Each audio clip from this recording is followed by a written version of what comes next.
Hey everyone, Dr. Anthony Chaffee and Richard Smith here. Just letting you know, we just did a video in response to a recent interview with Giorgi Dinkov on Dr. Mercola's website, where he talks about how there could actually be dangers with a ketogenic diet and some of the studies that suggest this to be the case. So, Richard and I have just made our response to this video, and just there's certainly data and studies that maybe show that there could be a problem with being in long-term ketosis. However, there are other examples of studies that show counter to that. So we just wanted to go through some of the literature with you guys and just let you know our thoughts on the subject. The reason that we've decided to do this podcast, this recording, is in response to a recent post or YouTube video or podcast, whatever you want to call it, done by Dr. Mercola. And the title is A Surprising Reason Why You May Need Carbs in Your Diet, which you and I have both looked at. And we just wanted to sort of break this down bit by bit, I guess, isn't it? And issue our response, if you like, in regards to this, because so I'll just read out the story at a glance. So it basically says a ketogenic diet can be very useful initially when transitioning people who are metabolically inflexible, which I agree with. However, continuing in ketosis long-term can lead to problems, including stubborn weight gain and the inability to lose unwanted weight, which I completely disagree with. I mean, first and foremost, yourself and I have been ketogenic in the metabolic state of ketosis for quite some time. I don't have any problem losing weight. I think your body fat percentage. No, I don't have any weight to lose. No, exactly. Well, that's stubborn. Right? It's very stubborn that I can't lose any more weight because I don't have any more weight to lose. So I guess he's right in that weird sense. Yeah. Well, my body fat percentage is between 8 and 9% currently. I love my food. I eat like a horse. And I don't have any. I struggle to gain fat. So and we can go into all this as we go along as well. But let's move on to the second point at the story at a glance. The reason for this can be to do with cortisol, which, I agree, cortisol can be an issue. Your body needs glucose. And when deprived for too long, your body will release cortisol to stimulate the production of glucose by your liver. Cortisol also promotes inflammation, central obesity. So you don't want chronically elevated cortisol levels. It then goes on to say your metabolic rate is strongly affected by the type of sugar you consume. High fructose corn syrup promotes ill health, while whole fruit, raw honey, and pure organic cane sugar are readily metabolized without promoting weight gain. And then when adding in more carbs, you also need to reduce fat intake to avoid elevating your triglycerides, and restricting dietary fat and or blocking the oxidation of fat inside the cell has strong therapeutic effect against cancers by forcing cells out of its excess fatty acid oxidation state. Now, some of the points in there I agree with to a degree, but let's pick up on the first point. So, I mean, he goes on to elevated cortisol levels leads to central obesity, which I agree with. And we know it does. Just for example, while weight loss is the typical response when going on a ketogenic diet, months later, maintaining that weight loss becomes a struggle. And once Dinkov started the diet or Ray Peat's recommendations, he lost the weight and kept it off. And he goes on to say, my take is that it's an endocrine problem, which I agree with. It is an endocrine problem. But I completely disagree with the fact that living a ketogenic lifestyle for long term would have detrimental impacts in regards to cortisol levels. What are your thoughts? I just want to take a second to thank our sponsor, Carnivore Bar. I don't promote many products because honestly, all you need to be healthy is to just eat meat. But for those times that you're out hiking, road tripping, or stuck at work and you want a nutritious snack that is just meat, fat, and salt if you want it, the Carnivore Bar is a great option.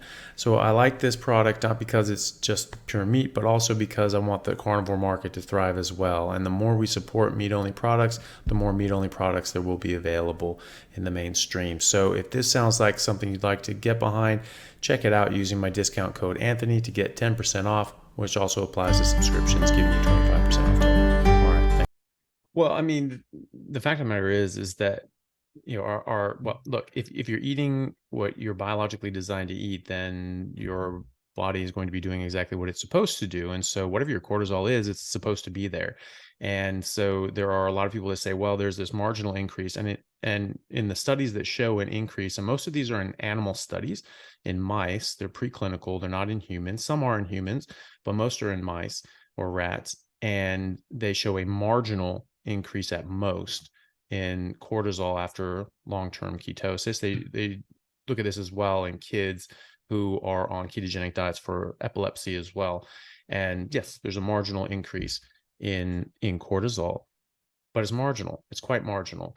And the thing is that there's actually a lot of people that posit that marginal increase is actually a readjustment back to physiological levels, that your cortisol is actually being suppressed. This is part of metabolic syndrome. That's a known consequence of metabolic syndrome, is suppressed cortisol. And so that this is actually a rationalization of that cortisol. So, well, how can we look at that? Well, yes, you know, if you have cortisol that's too high, you can get what's called Cushing syndrome or Cushingoid syndrome, and you know there's variations within that you can put on weight, central adiposity. You'll get peripheral wasting and proximal muscle weakness, striae, loose, you know, sort of weak connective tissue. A lot of things. It's actually quite damaging. It's a corticosteroid. So, you know, if you're getting, you know, steroid injections and things like that, that you can't do that long term. That's quite harmful. And this is one of the consequences of that. You are never going to get levels like that on a ketogenic diet, certainly not a carnivore diet. And so, you know, how do we know this, right? So your levels marginally go up, and there's actually plenty of studies that show that they don't go up at all. And that there are long-term keto studies over 2 years in humans showing that this actually provides physiological benefit. People keep losing weight, they keep the weight off, and they actually ameliorate the symptoms of hypercortisolemia, right? So whatever the cortisol is, the symptoms and you know soliloquy of hypercortisolemia actually goes away. So you can't say that this is causing a problem of high cortisol when actually the problems of high cortisol are being resolved with ketogenic diets. So it's not really, you know, it just doesn't really fit. It doesn't follow that this is the problem they're making it out to be. And, you know, living proof, right? So it doesn't matter what studies say, right? Because studies can be flawed. They're trying to glean information from reality. But you can just look at reality and you can see and say, hey, there are a lot of people doing a ketogenic diet, a meat-only diet, their entire civilizations, the entire population of humanity that were living in the ice ages, you know, in the in like the, you know, north and south of the equator, where there were no plants to eat at all. There was no honey and fruit ever. And, you know, when there was fruits and so forth available, it was very, very rare for a week out of the year, 2 weeks out of the year. And they were very tart. They weren't very sweet. This is a very different plant that we're eating now. So their entire civilizations going back millions of years that never ate carbs. And we're always in this so-called ketogenic starvation state and this stress state. It's not a stress state. That's our primary metabolic state. That's the primary metabolic state of nearly every animal on Earth. Carnivores, because they just eat meat, they don't eat carbs. So lions are just dying of Cushing's, I guess. You know, they look out of shape, you know, big fat guts and everything like that, you know, no weak muscles and hair falling out, things like that. And then you know, but same with herbivores, right? Because they don't consume fiber and then break that down into glucose and absorb the glucose. They eat the fiber. Their bacteria eat the fiber and produce fat and protein.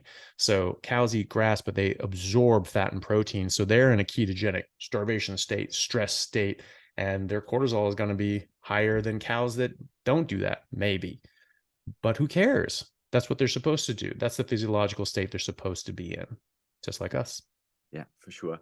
I mean, you know, looking at this, he says that maintaining that weight loss becomes a struggle. I completely disagree with that. I've been, coming back to, I've been living this way for 11 years, 10, 11 years. I found that over time, I became gradually leaner and leaner.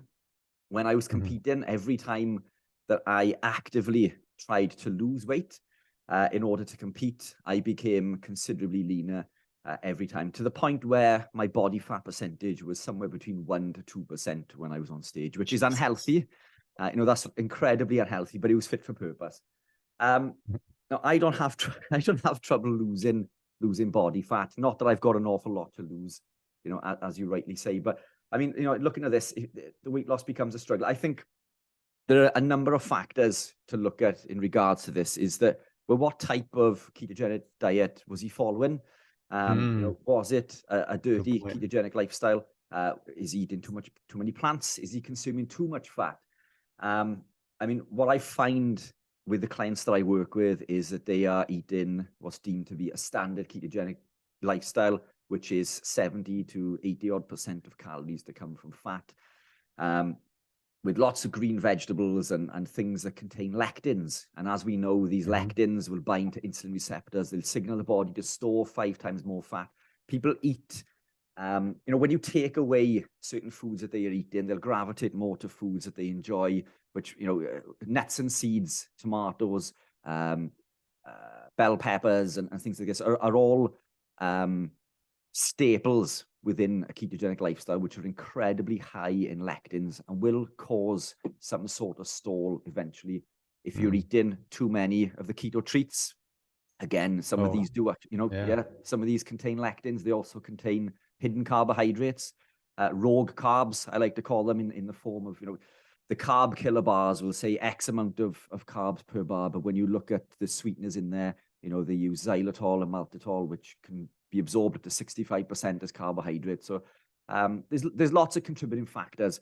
And coming back, and can spike your insulin. I mean, there are studies showing that you can get reactive hypoglycemia when taking in artificial sweeteners, because your brain doesn't know the difference between fake sugar and real sugar. It just tastes sweet, and it just says, okay, there's sugar on the way, we need to produce insulin. And so you get a rise in your insulin, but you don't have carbohydrates coming in. You get hypoglycemia, but your insulin's up, and so that's changing your metabolic state as well. Yeah, for sure. There's another few contributing factors. I've made a note here that a lot of people practice fasting to a massive degree when they begin. And I'm not against fasting. I fast naturally every day, but I do it intuitively. But fasting initially can be a contributing factor to elevated cortisol. The ketogenic diet also leads to increased water loss, also causing the loss of sodium. And if sodium levels within the body drop too low, the brain will send signals to our adrenal glands to increase levels of hormones that will regulate fluid balance, and cortisol is released along with these. So there's lots of contributing factors. If a ketogenic or carnivore diet contains too little sodium, cortisol levels may increase over time. But a well-formulated carnivore or ketogenic diet containing adequate sodium, i.e. pink Himalayan, Celtic sea salt, and/or supplementing, will not alter cortisol levels. And another thing that we tend to do as we gravitate into a ketogenic lifestyle, which this will destroy you when I mention this now, is coffee intake. The whole bulletproof coffee thing. The fat coffees. People consume lots of coffee, more than they would normally, in a normal state. And coffee in the diet can increase cortisol levels. It can damage the adrenals and lead to increases in cortisol. So there's a lot of contributing factors in regards to this as well. I mean, when you begin to cut out these foods that do not contain the lectins, you move away from the artificial sweeteners. And once you start eating a more animal-based type lifestyle, i.e. consuming natural levels of fat instead of adding fat to everything, then the weight loss doesn't seem to be an issue. But now I'll share my screen with something I wanted to show you, because I get my bloods tested fairly regularly. If I can share this screen now. So this is the report on there. But what I wanted to show you was this. Now there's let's see if you can you see that on the screen there? Those graphs. Yeah. Yeah. So now this study looks at the correlation between increases in cortisol and CRP. Now I've had my CRP levels checked. And my CRP level is incredibly low. It's never elevated. Now, if my cortisol levels were increased, my CRP, according to this study, would be increased, but they're not. My CRP levels are incredibly low. Another contributing factor is DHEA. This works against cortisol, if you like, whereas DHEA levels will become lower when cortisol is elevated. And DHEA, which is produced by the adrenal glands, will fall. Now, mine is incredibly high.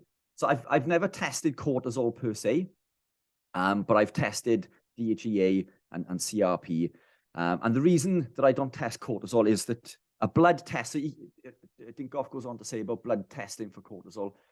Blood tests for cortisol levels are not very accurate because cortisol will increase and decrease various amounts of times throughout the day. We know it increases in the morning, the dawn phenomenon. It can increase in the afternoon for a number of reasons. You could be stress related, again, coffee related. The only way to do this, and you probably know a lot more about this than I do, is a saliva test, which is one of those things you have to do repeatedly, throughout the day. So I'd even question, the way that we're testing the mechanism for cortisol there. But my experience in regards to CRP and DHEA show that my cortisol levels are incredibly low, and I have been living this lifestyle, as I say, for 10 to 11 years.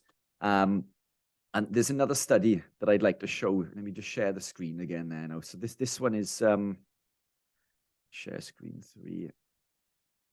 Let's open this. So this is a study that looks at body composition, hormonal responses to a carbohydrate restricted diet. Now, what the study yielded was fat mass was significantly decreased. Lean muscle mass was significantly increased, which is always good. There was a significant decrease in serum insulin, an increase in thyroxine, which is T4.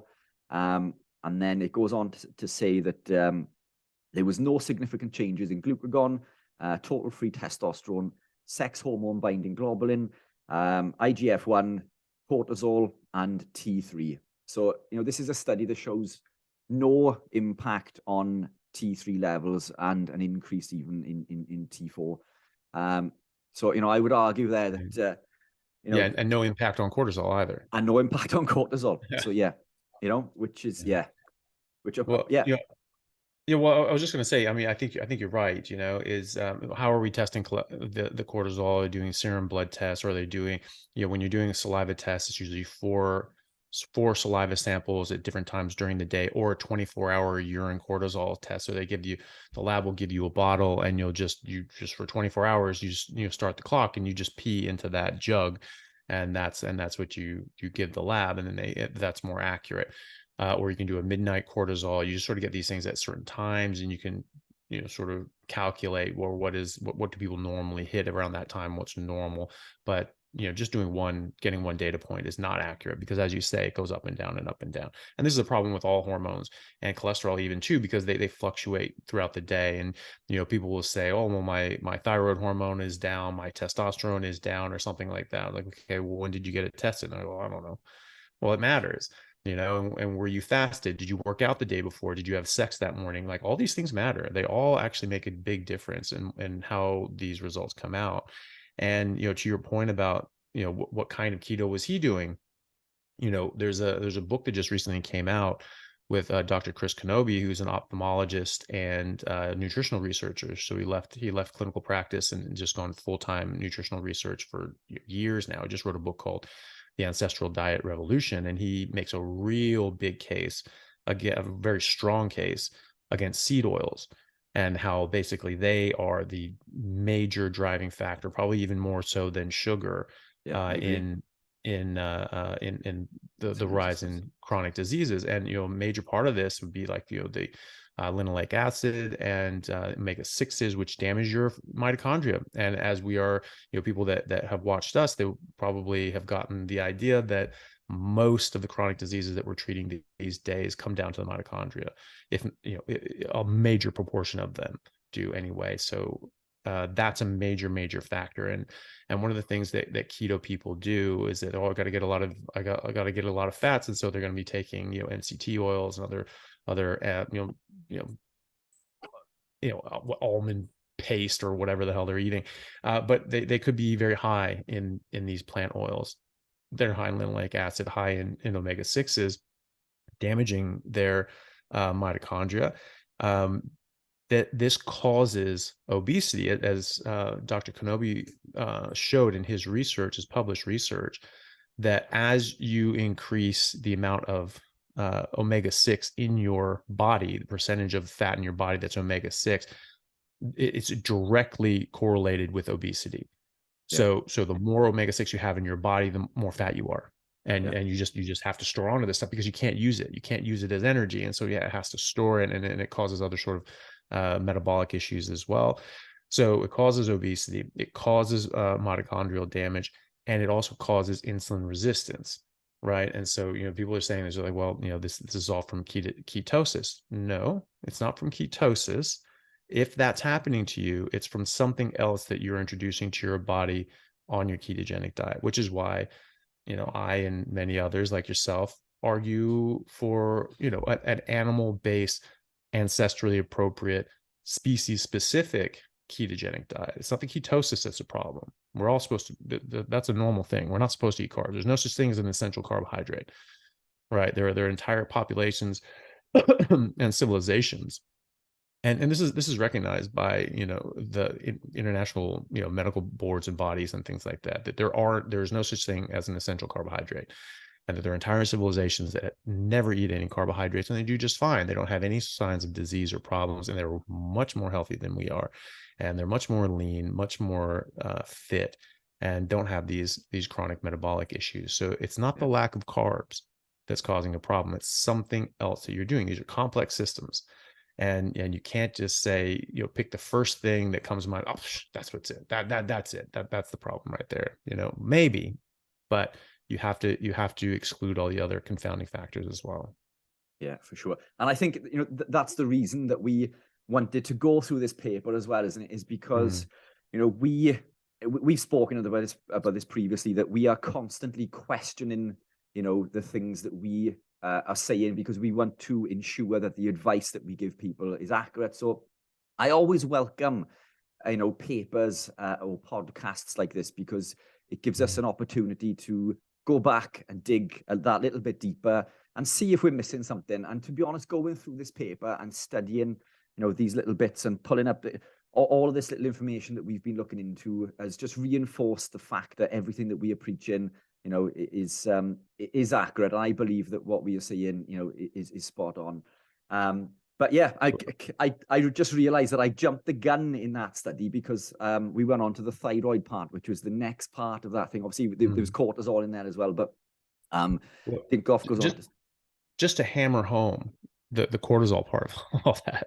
I mean, there are so many studies that literally show the opposite. So there was a study done in 2021 in the Journal of Clinical Medicine, and it's called Salivary Cortisol Levels. It showed that salivary cortisol levels were significantly reduced after 8 weeks on a ketogenic diet, and body composition and biochemical markers were improved.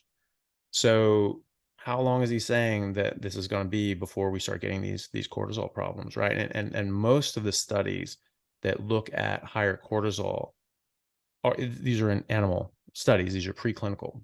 These aren't in humans. So maybe this doesn't translate as well with mice as it does with us. And also, they're not showing that they're having Cushing-White side effects as well. That study I mentioned, looking at kids on a ketogenic diet for epilepsy, that was published in the Journal of Clinical Nutrition in 2013. It actually showed that when they came off a ketogenic diet, they all gained weight rapidly. So they weren't having a problem with weight.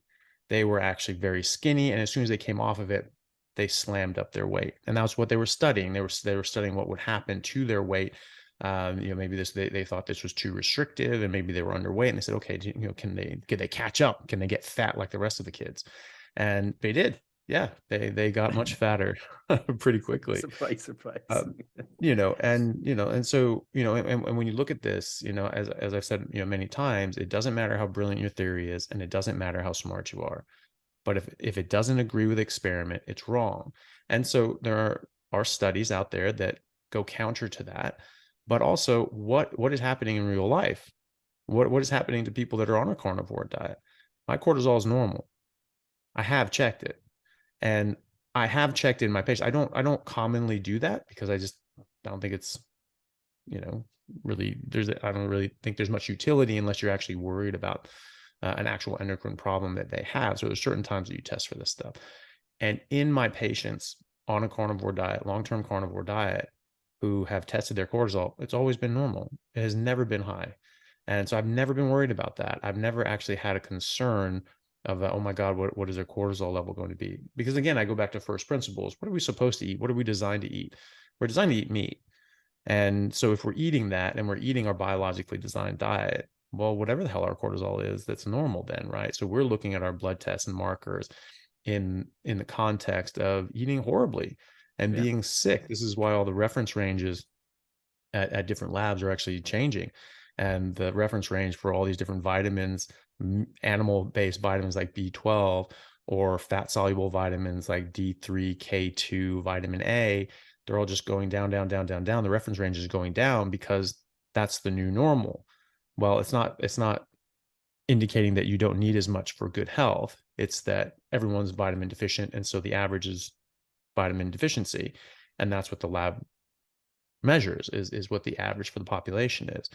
So, that can be seen quite readily that we are actually getting worse. And so you have to look at these things in context. So say, oh, okay, well, the cortisol is X and this is X plus 1. Oh my God, that's a problem. But is it? I mean, they're saying that if your B12 is, in Australia, if your B12 is between 130 and 620, that's totally fine. So you can have a B12 of 300 and be like, oh yeah, you're well within the range. But that's an actual clinical deficiency. And there are studies showing that you can actually get demyelination of your nerve cells. You can actually get nerve damage from having B12 under 400. So how are we calling that normal? How are we calling 250 points below an actual vitamin deficiency normal? It's not normal. It's just normal because it's normal for people to be vitamin B12 deficient. And so if you really want your B12 in optimal ranges, you really want it between 800 and 1200, which is well above the range. Oh my gosh, that's dangerous. Well, of course it's not. But that's what people think who haven't looked into this, haven't realized that fact that we are chronically deficient in most of our hormones and vitamins and minerals, that if you have slightly higher, that's not necessarily a bad thing. It could be a bad thing. But again, there are these studies that actually show cortisol levels going down or not changing at all. And most importantly, that the signs and symptoms of high cortisol go away. And that's what really matters. Of course, I agree. Yeah, and just to touch base again on, a point there that cholesterol being a perfect example, we're told to be within a certain range. Mine is well outside the normal range because normal people are unhealthy. It's the cholesterol range is unhealthy. Mine is 10.26, so it's twice what I am told it should be. And I wish that it was higher. So again, when you remove those phytosterols, your cholesterol restores itself back to a natural physiological level, which is considerably higher than we are told it should be, because as we know, cholesterol is essential for life. So yeah, these ranges are certainly open to question. But yeah, I think we've nailed cortisol there. I mean, the next thing then is thyroid. Dinkov goes on to say, thyroid is less than optimal. In fact, pretty bad for most people. They're at the upper limit of normal. A very large number of people are basically hypothyroid. And I think we are eating foods that are lowering our metabolic rate. We're living excessively stressful lifestyles. which, yeah, we could be, but let me share the screen there now. I mean, this is a common study. This is probably one that you've seen a lot of, but, coming back to metabolic rate there, I mean, this study shows that this compares low carb, moderate carb, and high carb. The study was isocaloric, and it showed that a low carb lifestyle increased metabolic rate to the sum of 278 calories per day. So this goes against what he's saying about metabolic rate. We know that low carb increases metabolic rate, by quite a lot as well. Did you see that? Are you sharing the screen? Right. Sharing up. Apologies. It might help if I actually try to share that screen. There we are. Is that on now? Yeah. Hey, this technology stuff is difficult, Yeah. So this was the study: low carb, moderate carb, and high carb. The study again was isocaloric, and it shows a massive increase in metabolic rate. So again, this just goes completely against what Dinkov is saying there about metabolic rate, and thyroid. So I mean, let's talk a little bit about thyroid issues. I mean, it's my take on this is the body becomes more responsive to these hormones due to beneficial changes in the cell structure and function when we're in a nutritional state of ketosis or being carnivore, for example. As a result, it can function normally at lower levels of T3. So when they're measuring T3, it's almost a case of we become more sensitive in a case of, as we do with insulin. So as we adopt a ketogenic or carnivore lifestyle, we need less insulin because we become more responsive. And I believe this is the case with T3 as well. So it's living a ketogenic diet seems to result in improved thyroid hormone sensitivity. So, for example, it takes less hormone to be produced to the same effect, which, if anything, puts less of a burden on thyroid hormone, T4. And that's certainly what people like Professor Steve Phinney have found in his studies and his research, and he's been studying ketogenic diets for decades. And so, and the thing is too, again, what are these people eating? What are they doing? All these sorts of things, because that, is one thing that I stress with people on why they don't need to go crazy on organ meats is because vitamin A, having too much vitamin A actually suppresses TSH, your thyroid stimulating hormone, and that can actually suppress the function of your thyroid. So that can actually get abnormalities, and you can get too low of thyroid production and function and action. So that's not what you want. And so again, it matters what you're eating. It matters how you're doing this. You don't want to get these things out of balance either. But again, in practice, in clinical practice, I have, I don't even know, dozens at least of patients with Hashimoto's thyroiditis. So they're hypothyroid because of their autoimmune attack on their thyroid. They all improve, all of them, on a carnivore diet, the ones who will go on a carnivore diet. And there are other ways to improve as well, but that's the major way of improving. And I agree, there are a lot of people that are low thyroid, and most of these people are the ones eating a standard diet. And I see them in my office quite regularly. And even young kids, I've guys in their early 20s who are just like, I just don't have good energy. I don't really feel great. I want to optimize my health. You take a look at that, and they have pretty low testosterone, or not testosterone, well, testosterone too, relatively, but they'll have quite low thyroid and thyroid function and TSH. And you get them on a carnivore diet, that improves. It always improves. And so, you're getting rid of a lot of different, the benefits of going on a carnivore versus keto. There are a lot of things called goitrogens in plants, and they cause goiters, they cause thyroid dysfunction as well. So what kind of keto diet are they eating? Are they eating a lot of plants that have these goitrogens as well? And but I totally agree that you become sensitized to these things, and just like insulin, you don't need as much insulin because you're not dealing with all of these excessive metabolic stressors. And so, going back again, what are we designed to eat? And, if we're all hypothyroid, if we're in a ketogenic diet, well, that's it. No one's making it through an ice age, right? Because you can't survive, and people say like, well, maybe they just weren't optimal. Problem with that is that if you have low thyroid as a woman, when you're pregnant, your child will have what's called cretinism, which is congenital hypothyroidism. And that causes serious developmental abnormalities, low stature, deformed features, deformed limb growth, and serious mental retardation. So it's not a small thing having low thyroid. People die from low thyroid, and they're miserable the whole time. As I've said before, you're not eking out an existence in an ice age. You either thrive or you die and go extinct. And we didn't just thrive, we dominated. We dominated every animal in the ice age, even though we were pint sized compared to the megafauna that were going around. We were apex predators. We were taking down woolly mammoths for 1,000,000 years with sticks, right? Sticks and fire. You can't do that unless you are at peak physical condition and don't have very serious congenital abnormalities. It just doesn't work. Yeah, I agree. And another thing that they don't take into account when we see lower levels of T3 is that levels of TSH also drop, which means that there's less impact on thyroid stimulated hormone to increase T3, which means the body is becoming more efficient. We don't need as much thyroid hormone because we are becoming more efficient. Exactly, as we said earlier, in the same way as insulin does. So, I mean, context is incredibly important when we look at this, Let's have a look at this. Anything else to add to the thyroid thing there, or do you think that we've addressed that one? I think that just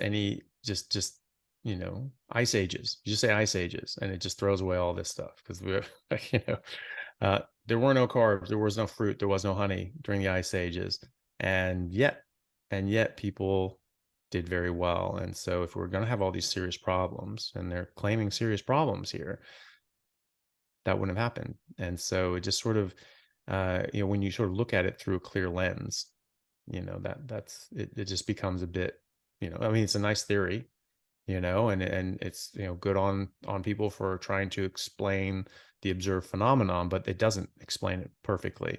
It doesn't explain billions of people around the world throughout history who have done this, and so and the millions of people alive right now that are doing this, and doing this very long term, and don't have any of those same problems that he is espousing, and have never had problems losing weight, and have never, on keto. But that's the thing, like you said, a lot of people go keto and they do very well, and they might hit a stall, and then they go carnivore and then they drop a lot more weight and do even better off that. And so, there are quite a lot of people, certainly millions of people, at least doing keto around the world, and many more doing carnivore. And a lot of these people have been doing this for decades, and they are simply not seeing the problems that are being described in, by this person.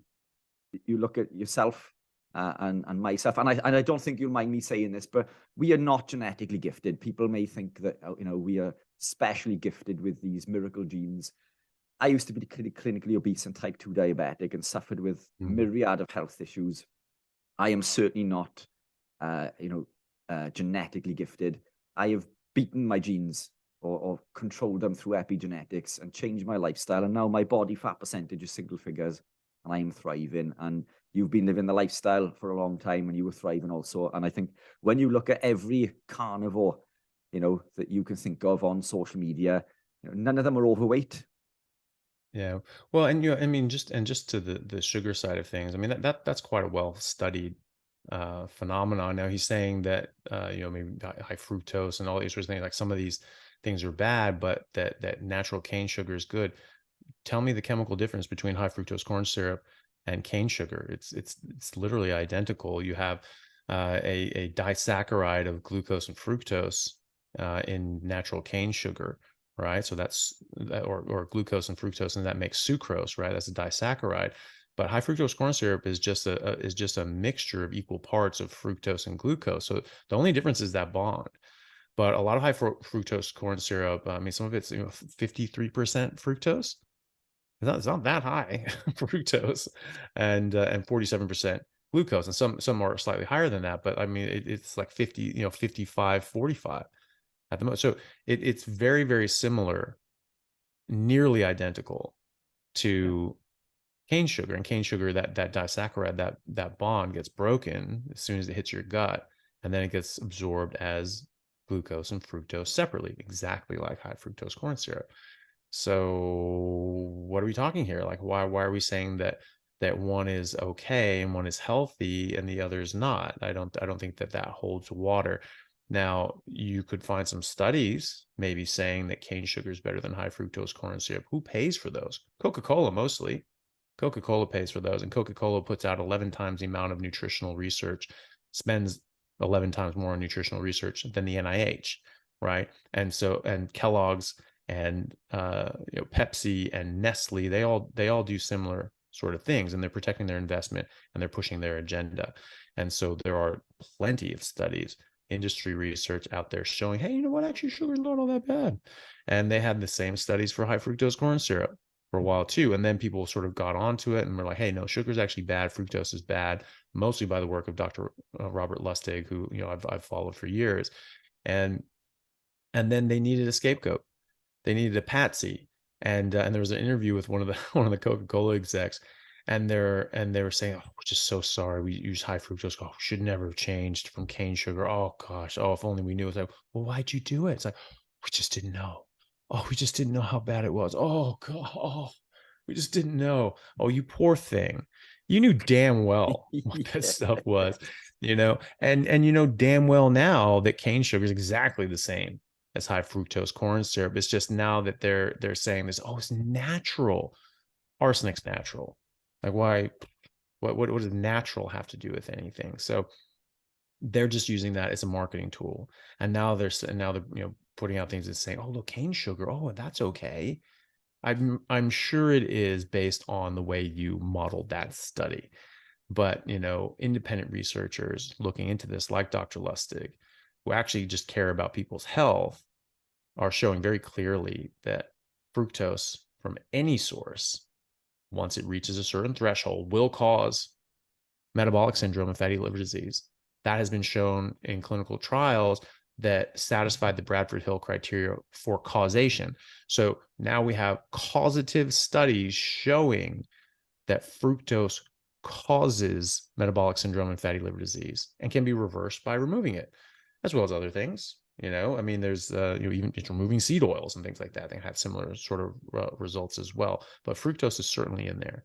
And so, saying that, just because it's natural, I mean, high fructose corn syrup is natural in a way, and make it from corn, as unnatural as corn is, So this is just marketing, and it's just a way to sort of shift the argument and take blame off of their product, and keep selling this poison that people keep lapping up, and they think, wow, Coca-Cola is so responsible, they're so nice, they really care about me. They don't give a damn about you. They want to sell their products, and they want to do it at any cost to humanity that there is. And there's some that argue that they're intentionally doing things to cause harm, because they're heavily invested in the pharmaceutical companies, which then treat the metabolic syndrome and diabetes and cancer and all these other things that you get as a consequence of eating their horrible, horrible, horrible products. And so why would you ever trust a thing that these people produced? Yeah. In fairness to them, I take my hat off where credit's due. It's the perfect business model, isn't it? Yeah. One makes you sick and the other offers you a pill to make you better. But unfortunately, to me, it's pure criminal, but it's a perfect business model. That was sort of a joke I used to make, was that, when I play rugby, I'd be giving people head injuries and then, taking them in and fixing them, Yeah. It's a one-stop shop, Yeah. But believe it or not, many moons ago, before I became or adopted a ketogenic carnivore type lifestyle, I was going to invest in a Domino's shop, Domino's store, Domino's Pizza. There was nothing in my area. I used to love eating Domino's pizza. This is when I was diabetic and clinically obese and super unwell. I decided not to, but I jokingly said to somebody the other day, imagine that I had actually gone through with that. I would now have the perfect business model, sell them a pizza, And when they come in and moan that they're overweight, give them my card to come and see me in the shop to lose the weight. But you know what? The sad thing is, if I had gone down that route, I would be absolutely minted by now. And unfortunately, I'm not, because I've chosen this route. But hey, you know, we've got to fight for what we believe in, and I stand by, you know, the things that we say and what we stand for. And I'm glad. I think I'd probably be dead if I did invest in a Domino's. Yeah. Well, you may not have actually come to keto. You may have just definitely down that hole, you know. And so, you know, it may be, you know, maybe you would have had more money, but you know, you would be a different person and you'd be living a miserable life. And I guarantee you, that person saw the person you are now, they would trade any amount of money to be healthy and fit and happy as you are now in comparison. Yeah, I agree. Right choice, I think. Not to buy a Domino's. So yeah, I mean, coming back to what you were saying there, it's and that's the next point that he goes on to say, is that you know, he does go on to say how high fructose corn syrup causes disease. Yes, we know that. But he goes on to say, contrary to popular belief, there's a dramatic difference between high fructose corn syrup and cane sugar. And again, I think you've 3%. Yeah, I think you've just ripped that apart. So it's you know, he goes on to say they're really two different foods. Again, with you, I disagree. Just not. I mean, chemically, that's just inaccurate. Yeah, you know, they are not different foods. They are nearly identical. And sure, there is some suggestions that high fructose corn syrup can come with other crap in it that may cause a problem, but just the fructose is a problem, and that is metabolized and digested and absorbed and utilized exactly the same as fructose from any other source, be it honey or fruit or cane sugar. And the benefit I mean, the difference really in just cane sugar, which is just terrible. And that is almost identical to high fructose corn syrup, and it just comes on its own, right? So that's refined sugar that's not coming with anything else. And fruit comes with fiber, and that, you know, can delay the absorption, actually cause malabsorption issues, which, you know, some people may think that's a bad thing. You know, if you're just eating, you know, highly nutritious food like meat, that's not a great thing. And but if you're eating crap, well, you know, that actually might be a temper to the bad things you're eating, because you're not going to absorb as much. And this is something that Lustig has gone into, that when you're eating whole fruit, you absorb less fructose because it doesn't get absorbed because the fiber blocks it. It also blocks all the other nutrients as well. So that's not a good thing overall. But in the context of fructose, that can lower its effects. Honey is food for bees. We're not bees, but you know, it does have nutrients and other things in it that can be beneficial to life in general. And so we're going to get some added benefit from the honey as well. But fructose, once it gets in your body, is just going to behave the same way. Now, you may get a significant benefit from the rest of the thing that's in honey, and maybe an overall improvement in some way, maybe, but fructose is fructose. That's what it is. And so, you know, unless there's something in there that disrupts the metabolism of fructose, then you're not doing too well. Okay, maybe it doesn't change your blood sugar and this, that, and the other, and have all these big spikes like you do with just normal cane sugar. But it's still going to be, once it hits your liver, it's going to be metabolized into fatty droplets, and it's going to go down the same pathways as alcohol degradation. And you're going to get the same damage to your liver and the rest of your body from those breakdown products, like fatty liver disease, like diabetes, like heart disease. And it's even implicated in things like cancer and Alzheimer's. So this is not something that you necessarily want in your body. And it really doesn't matter if it comes from cane sugar or high fructose corn syrup. It's the same stuff. Yeah. I've got an interesting study to come on to as well. But let's read on. So, I mean, he goes on to say how detrimental, you know, high fructose corn syrup is. But again, you know, we know that that's the case. He goes on to say, I agree, but yeah, you know, we just disagree that you can separate the two. Yeah. You know, what's so bad about high fructose corn syrup if it's not the fructose and the glucose? Those are the only two parts of high fructose corn syrup. Those are the only two ingredients, right? What is the only chemical substance in sucrose? You know, cane sugar, fructose, and glucose. So what is the difference exactly? You know, the bond, the chemical bond. Well, we know that we break that bond, and then we absorb these things as individual carbohydrates, as monocarbohydrates, right? Instead of disaccharides, we absorb them as monosaccharides. Okay, so what is the difference? You know, he doesn't explain that. You know, so what is it? Well, high fructose corn syrup is terrible, bad, but this exact chemical copy is good, or at least not bad. That doesn't really make a lot of sense. It doesn't even pass the smell test, right? I don't need a study to tell me that that's wrong. Yeah, I agree. So he goes on to say, can cane sugar be part of a healthy diet? I mean, as you just explained, you know, we don't think so, but he says cane sugar is pure, or if it's pure, it has a very different overall systemic health effect than high fructose corn syrup. Again, you know, there may be a slight difference, but again, what difference? You know, it's all about context, isn't it? Now he goes on to say, and what is he basing that on? Right? Yeah. What's he basing that on? He's going to be basing that off of industry research put out by Coca-Cola. Yeah. I don't doubt there are plenty of studies saying that cane sugar, you know, is physiologically better than its exact chemical copy, high fructose corn syrup. Yeah. But that doesn't mean that that's true. Yeah. In fact, it almost certainly isn't if it's coming from an industry-funded research study, which it what the studies is. Yeah. Well, that's the studies that are saying that. Yeah. Are the industry studies. Yeah. So, I mean, he goes on to say multiple studies demonstrate that honey, which is a very similar composition to plain white sugar, does not trigger the normal hyperglycemic response that most of other simple carbohydrates do. In fact, it improves hyperglycemia in type 2 diabetic patients. Now, I've got a study. I've got about 13 things to say about that. Is it? But awesome. Let me share this study with you, and because this is an interesting one.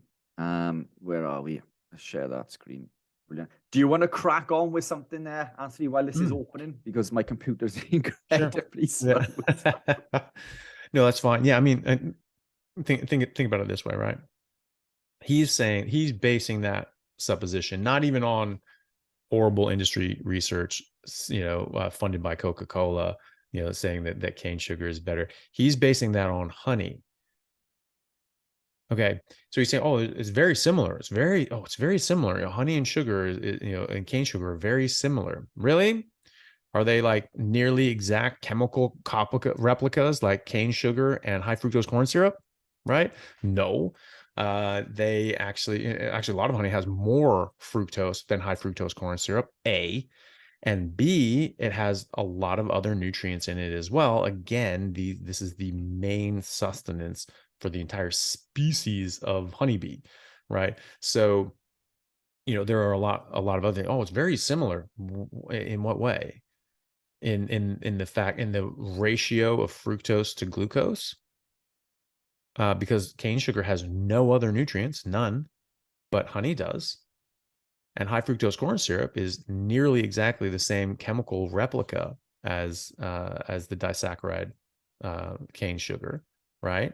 And doesn't really have any other added nutrients as well. So in fact, it's much more chemically similar to high fructose corn syrup than honey. So that's a con. So you could say the same thing. You could say that high fructose corn syrup is very similar to honey. And since honey does all this other stuff, well, that means that high fructose corn syrup does, you know, by the transitive property. Well, no, because there are other things that are going on here, right? So he is assuming a fact that is not in evidence. He is saying that A equals B and B equals C, therefore A equals C. But A does not equal B. Cane sugar does not equal honey.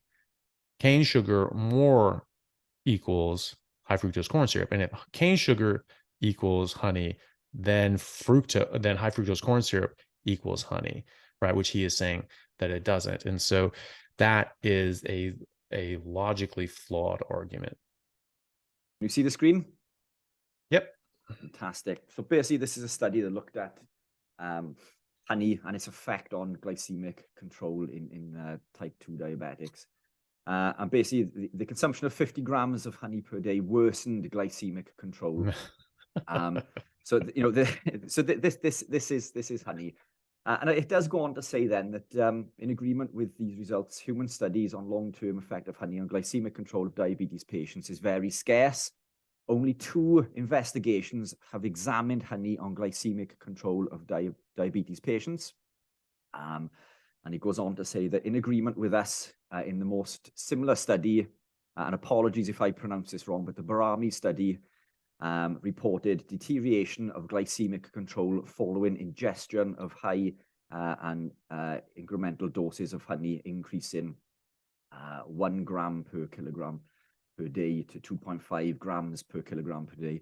However, in the other study, investigation by Rats et al., honey consumption for 2 weeks had no effect on serum glucose in comparison with sucrose or high fructose corn syrup.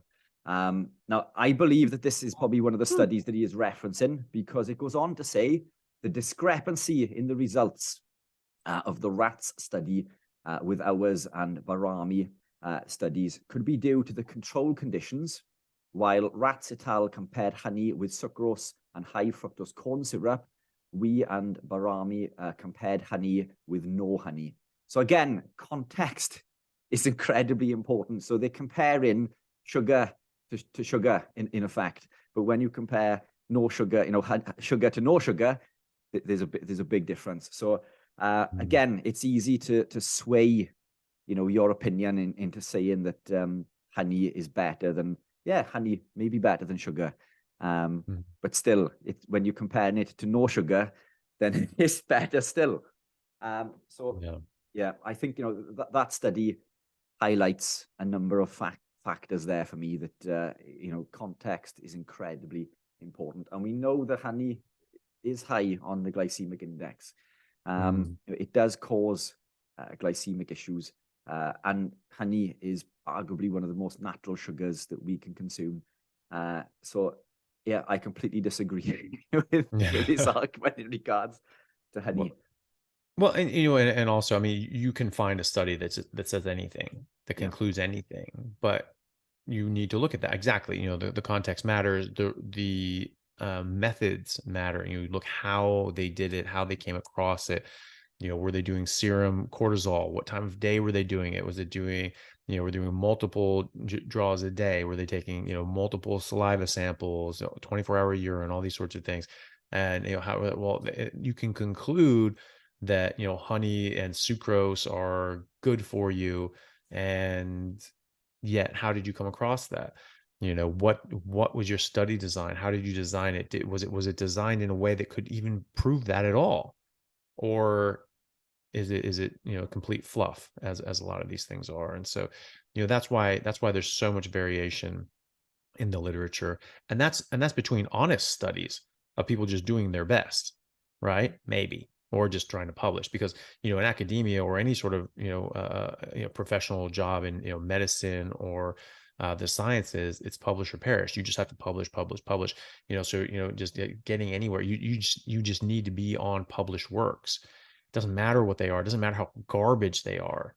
You just need to get someone. It needs to be good enough to get published in something. And there are journals that you can pay to get published in. So and what's amazing is that some don't even take those. They're like you could not pay me to publish your study, But the thing is too, is that, then there are the industry funded research studies again, and most of the studies on nutrition are industry funded studies, right? Yeah. And they buy and sell people in the WHO and the USDA, FDA, and politicians and all these different researchers. So even the nutritional research that's supposed to be independent, sort of a contradiction in terms, saying an independent government panel, because there's nothing independent about government. They're generally bought and paid for and have heavy influences coming down on them on what they need to put forward as their recommendations, guidelines, and conclusions. But even then, the majority of studies is not coming out by them. It's coming out from industry funded studies, because they just spend way more money on this. And so the literature is completely plagued with these just horribly fraudulent studies.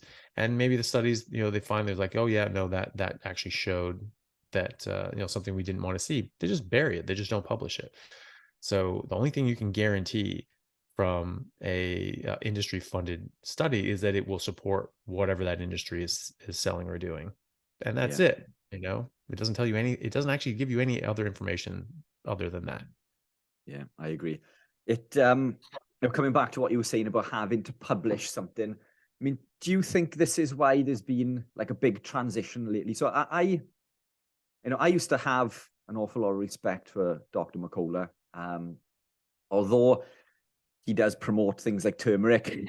So I mean, yeah, since then I sort of lost a little bit of faith. I mean, this was the final nail in the coffin for me in regards to, trusting some of the things he says, because what I've noticed is a lot of the influencers lately, they're under pressure. They get paid for releasing content.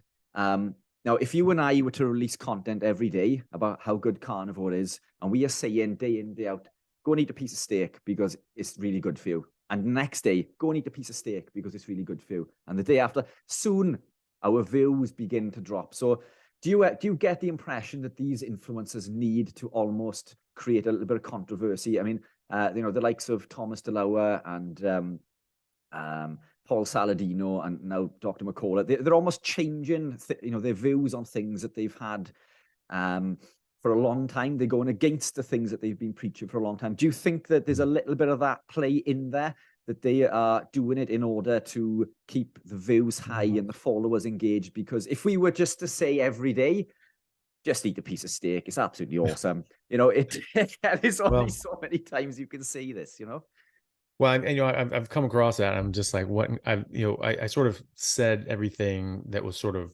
the way I wanted to say it. I was like, I think these are important things to say. I sort of did that, about 6 months in to my YouTube channel.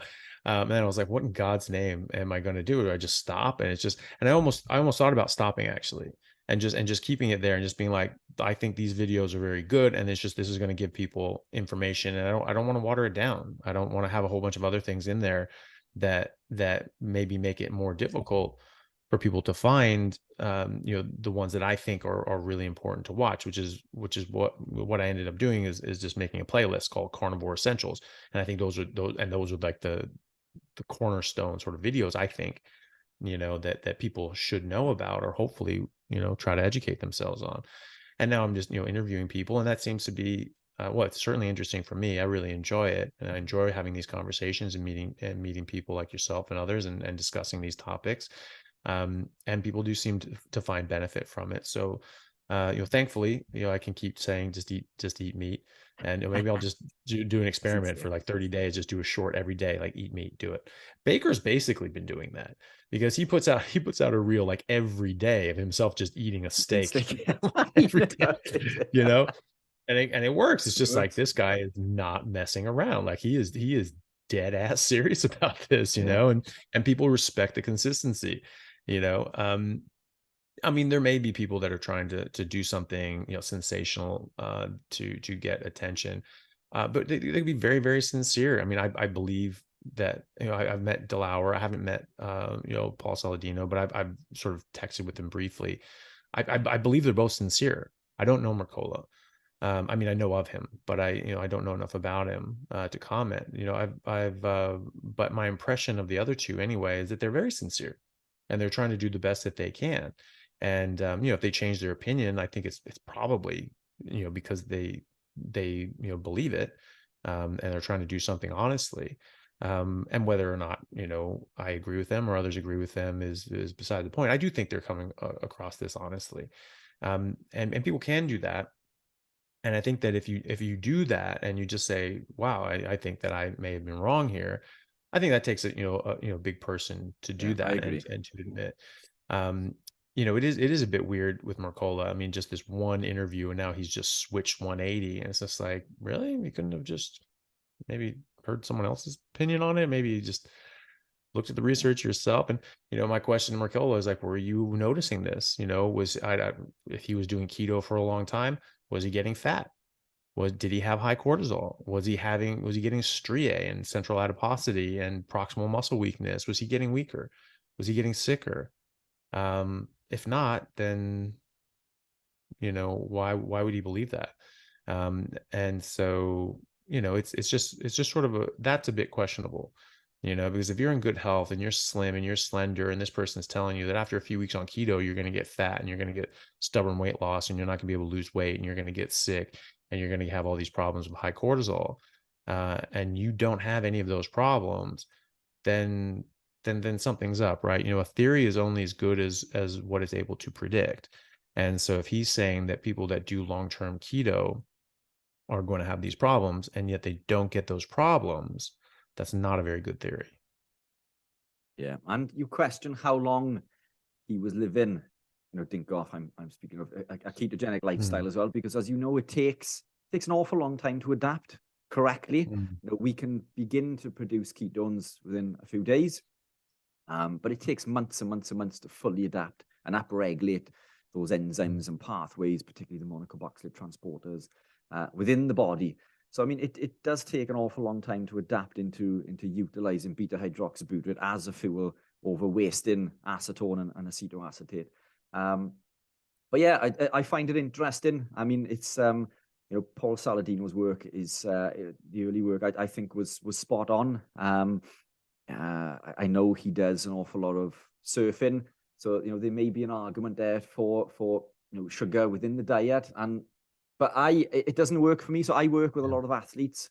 I've experimented many times over the years because I always feel like, am I missing something? Am I missing a trick? Can I improve my performance by living a ketogenic lifestyle, carnivore-based lifestyle, and utilizing carbohydrate in some form as a tool?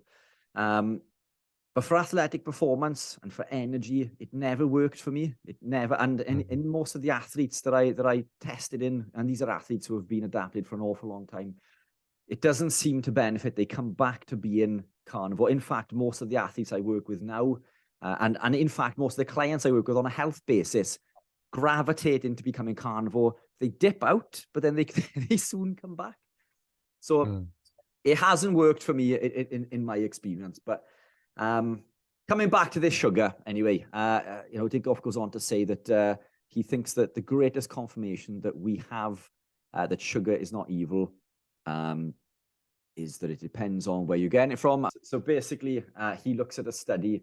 One animal study demonstrated that when rats were fed free excess Coke, basically sweetened with cane sugar, they were eating the equivalent of 8,000 calories per day without gaining an ounce of fat. And in fact, I've got the study, or part of the study here. So I've got a theory on this as well. So this was the graph. I don't know if you can see that there. It's incredibly small, but it basically shows on the bottom that the total caloric intake was roughly 4 times higher without any excess weight gain. So basically what he's saying there is that cane sugar does not affect the body the same way that normal sugar does. But bear in mind, this was done on rats where they were able to consume as much Coca-Cola as they wanted to. I've got a theory, but do you want to jump in on that first? Yeah. So what were the other 2 groups? What were they eating? The rats were split into 3 groups. One consumed water, the other consumed light Coca-Cola, and the third consumed regular Coca-Cola. Coca-Cola. Did they have a group doing the same with high fructose corn syrup and honey? So why are we saying that sucrose is better than high fructose corn syrup if that's not even included in the study? 8,000 calories a day. Yeah, you want to know what else the conditions are, but also it's like, is that all they were eating? So they're just completely malnourished, and so they're just wasting away, and they're just like dying of malnutrition, and but they just have a lot of calories. God only knows, and you know, so yeah, that's a weird study, but it's, you know, it doesn't really prove anything. I mean, there's tons of studies, you know, just showing like, you know, sugar intake and having this, you know, connected to, you know, serious diseases, and, you know, Lustig showing, you know, reversible nature of sugar. You're removing things with fructose, any amount of fructose, and replacing it with carbohydrates, you know, glucose and things like that, and keeping people the same weight, telling them, no, you need to keep eating, you need to eat more today because you're losing weight. And so keeping people the same weight, so not tracking it up to, you know, weight loss and things like that, but just eliminating fructose, that reversed metabolic syndrome and fatty liver disease. So, you know, God only knows, but, you know, I would be suspicious on who's funding that study as well, whether they're reporting who's funding it or not, because a lot of these people just, you know, they don't tell you, they don't disclose who's you know, paying the bills for these sorts of things, which is, you know, illegal and unethical, but it still happens. And so, you know, this is probably one of those Coca-Cola funded research studies that God only knows how, you know, corrupted, biased, and, you know, and fraudulent it is. Yeah, I agree. And another factor in regards to this is that Coca-Cola is incredibly high in caffeine. Yeah. You know, and we know the caffeine intake at a dose of around 4 milligrams per kilogram every few hours alters basal metabolic rate, increasing it by as much as 11%. So, I mean, we could, and here are the studies to show this as well. So, I mean, we've got there's this study which shows that you know, caffeine increases metabolic rate. The caffeine's role in rats on metabolic rate and its ability to prevent weight gain despite consuming lots of food. And again, there's another one. So we know study after study after study shows that when we consume, you know, excess amounts of caffeine, this can negate some of the fat storage effect of the food that we are eating. And if you were consuming that much Coca-Cola with that much caffeine, you know, I would argue that much caffeine would be enough to offset any potential fat storage effect. So again, it's context. I don't think we can take too much into that. And again, it's an animal study. And I know, you know, we reference animal studies, but they don't always translate, you know, completely, because this is eating an equivalent of 8,000 calories per day as well. So, I mean, you know, how you come to that. Yeah, exactly. Did they account for, you know, physical activity? You know, were these things just hyped up, you know, because they're just jacked up on sugar and caffeine, that they're just on the treadmill, just Jesus, you know, just hauling ass on the treadmill the whole time, and, you know, didn't get weight? Or did they control for physical activity? I bet they didn't. No, of course they don't. And that's exactly what these studies, you know, the study on my left screen there, you know, it highlights that it increases metabolic rate, thermogenesis, and it allows, and this is why, you know, caffeine is used by so many people, especially when they begin a ketogenic lifestyle initially, because it does have an impact on mobilizing fat. You know, that increase in thermic effect and metabolic rate allows us to burn more fat. But unfortunately, excess caffeine, you know, as we know, can damage the adrenals and lead to increased cortisol, you know, which is another factor coming back to the earlier point in the increased cortisol thing. So you know, again, context is important. I don't think we can take an awful lot from this study. And I would argue that the excess caffeine content would negate heavily any potential weight gain from the caloric value that rat is consuming. Yeah. And every other study that we look at that's done on rats with Coca-Cola leads to memory loss and lots of other, you know, severe neurological issues and conditions. So, you know, I don't think, whichever way you paint it, Coca-Cola is not good for you, whether it contains high fructose corn syrup or cane sugar. So I think we've ripped apart that, you know, the whole thing about the fats there.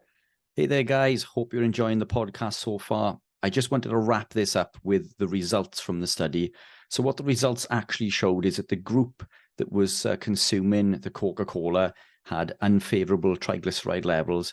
So the R group, which was the group consuming the Coca-Cola, showed higher triglyceride concentrations in the serum and liver.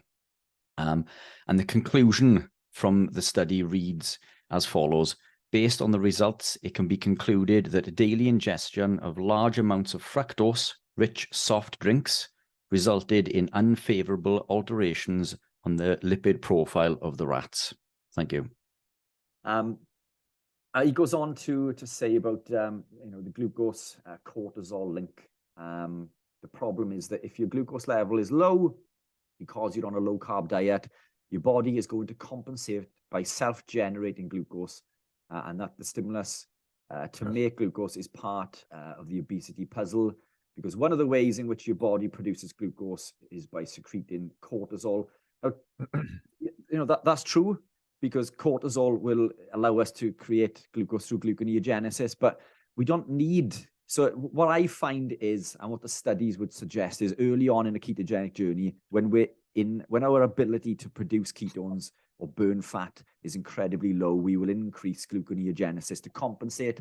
And therefore, in early stages, cortisol is incredibly high, but this soon dissipates. This drops incredibly quickly as we adapt. And now we don't need to rely so much on gluconeogenesis, and therefore the reliance on any cortisol is massively reduced. And coming back to a point you said earlier, if cortisol is released, then it's there to serve a purpose, and it's there to serve a natural physiological function.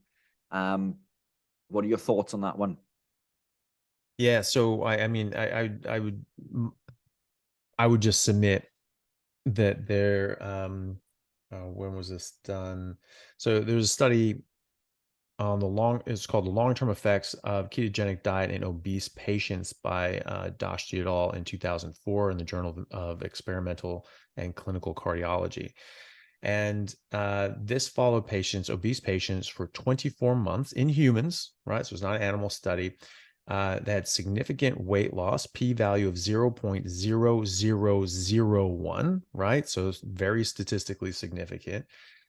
They dropped their total cholesterol, increased HDL, lowered LDL, lowered triglycerides, and significantly lowered their blood sugar levels. And they had no change in their urea or creatinine. So, like long-term kidney function was not affected or worsened by this, right?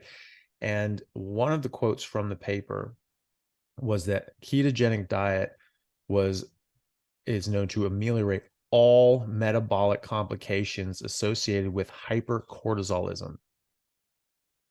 All, right? So this is after 2 years. So, this is a long-term study. They're looking at this, and they found that this dramatically improved, all the different sorts of, made all the different health benefits that we talk about. And there are clinical trials in humans showing that this reverses type 2 diabetes.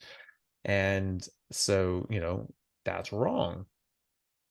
And also, ketogenic diets, and this was quoted in the paper as well, that in patients with both ACTH dependent and independent cortisol hypersecretion, ketogenic diet is advised during and after surgery or medical management of the primary condition. So people that have high cortisolism for whatever reason, now that's going to have some sort of tumor that's secreting tons of cortisol, or some other sort of medical reason for this, and you're going to be being treated for this, they put people on a ketogenic diet to ameliorate and fix those signs and symptoms of hypercortisolism. Okay, it does the exact opposite in clinical trials in humans than what he is suggesting. So again, it doesn't matter how brilliant your theory is, and it doesn't matter how smart you are. If it doesn't agree with experiment, it's wrong.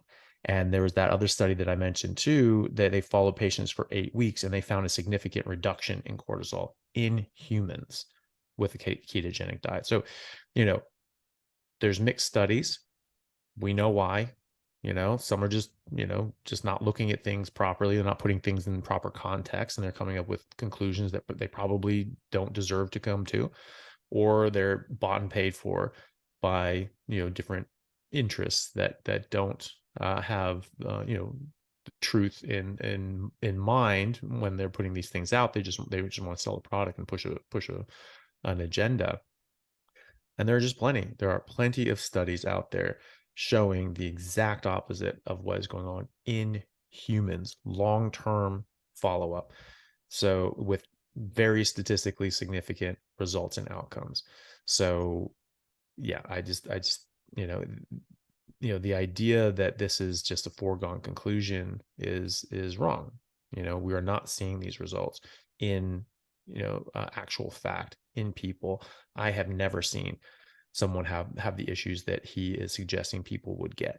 And maybe and so I had mentioned this, but I mentioned this to you earlier. I'm actually debating Mr. Dinkov this weekend. So this podcast will probably come out after that debate goes on. But I don't know which one's going to come out first. So people can look out for that. But I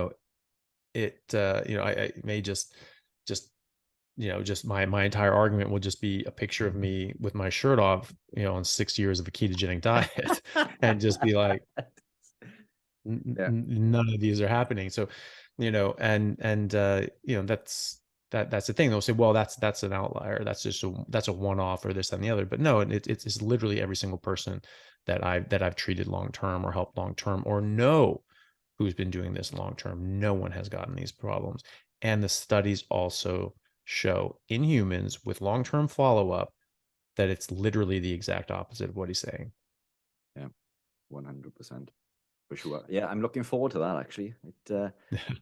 I'm hoping that you'll be well armed now after this prep. But for sure, the information is there. The studies are there. You've got the studies, and they're human studies, which is incredibly important. That's it. As well.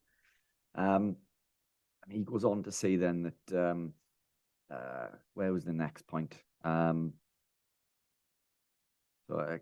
Chronically elevated cortisol can be an issue and lead to chronic inflammation.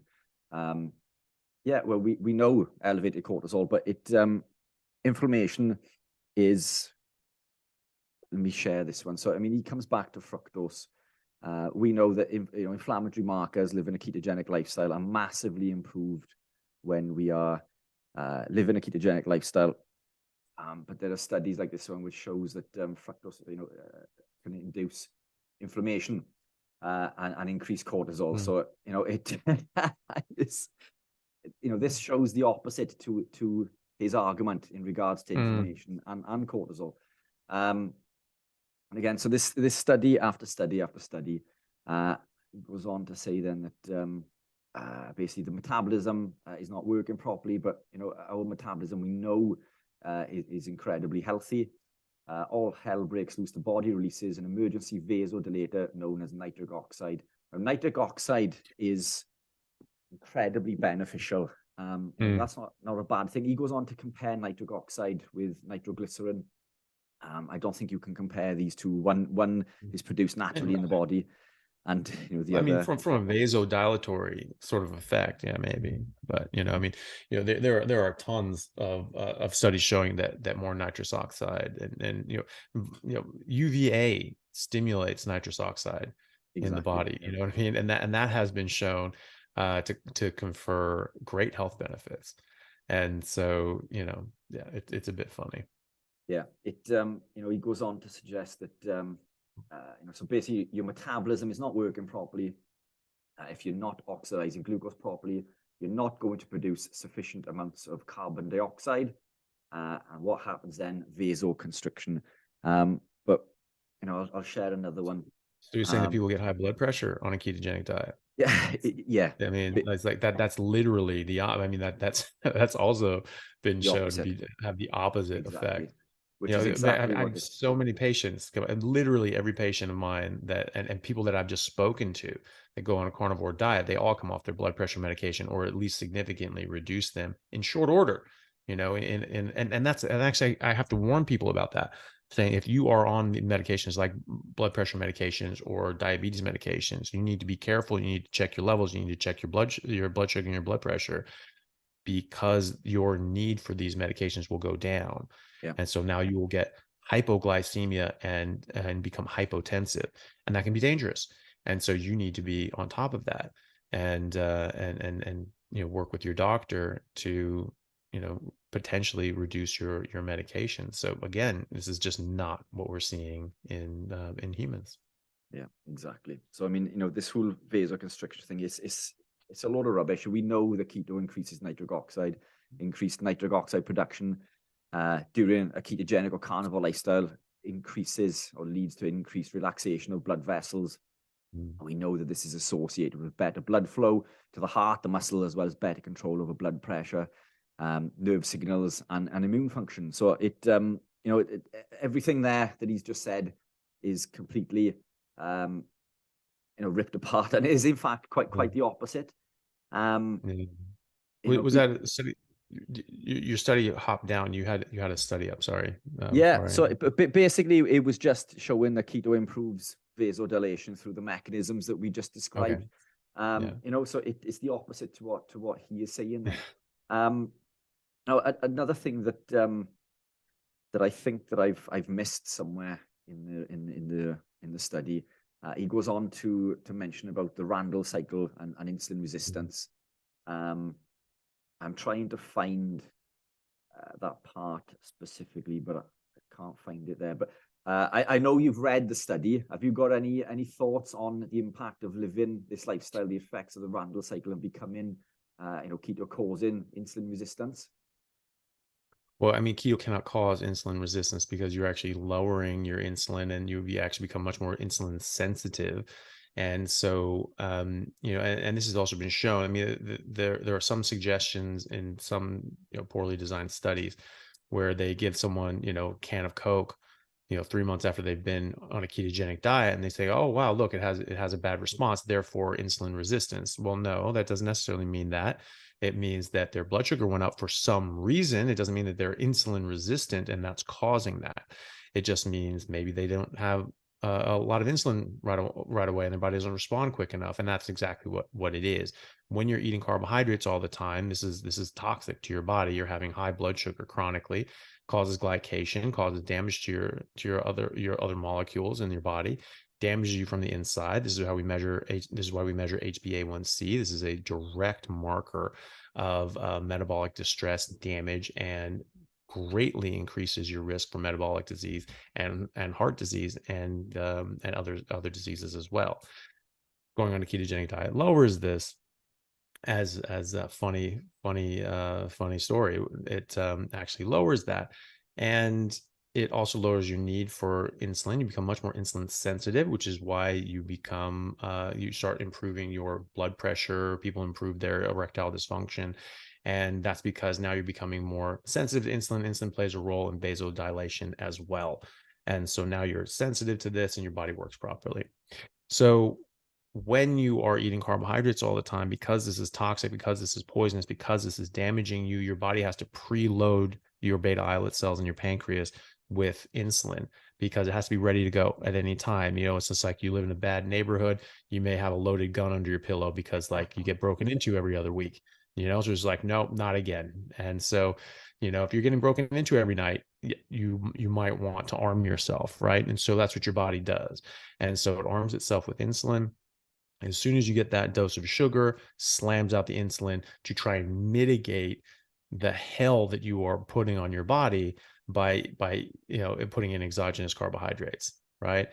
And so when you don't do that, your body says, oh, okay, we moved to a nice neighborhood, we're not getting broken into anymore. I can put the gun in the safe. And then all of a sudden the alarms go off and someone's breaking in your house. And you're like, shit, what's the password? And you're trying to desperately get this thing out. There's a delay, right?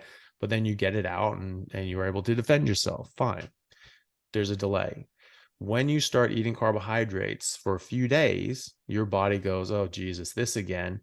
And you start pre-making insulin. And they find, in fact, that people are more insulin sensitive at that point because their bodies have healed. They've recovered. They become more metabolically flexible, if you will, which is a stupid term. But in that context, but it's you've allowed your body to heal, and it actually works better. So you have to look past the surface, right? You have to scratch at the surface to see what else is going on. You can't just say like, oh, well, we did this one test and that's it. That's all there is. Well, no, it could be that, but there could be something else going on as well. And in fact, when people have looked further, they found that this was actually to do with the fact that you just don't need to pre-make this stuff. If you don't drink alcohol for a year, you're going to get drunk quicker. Why is that?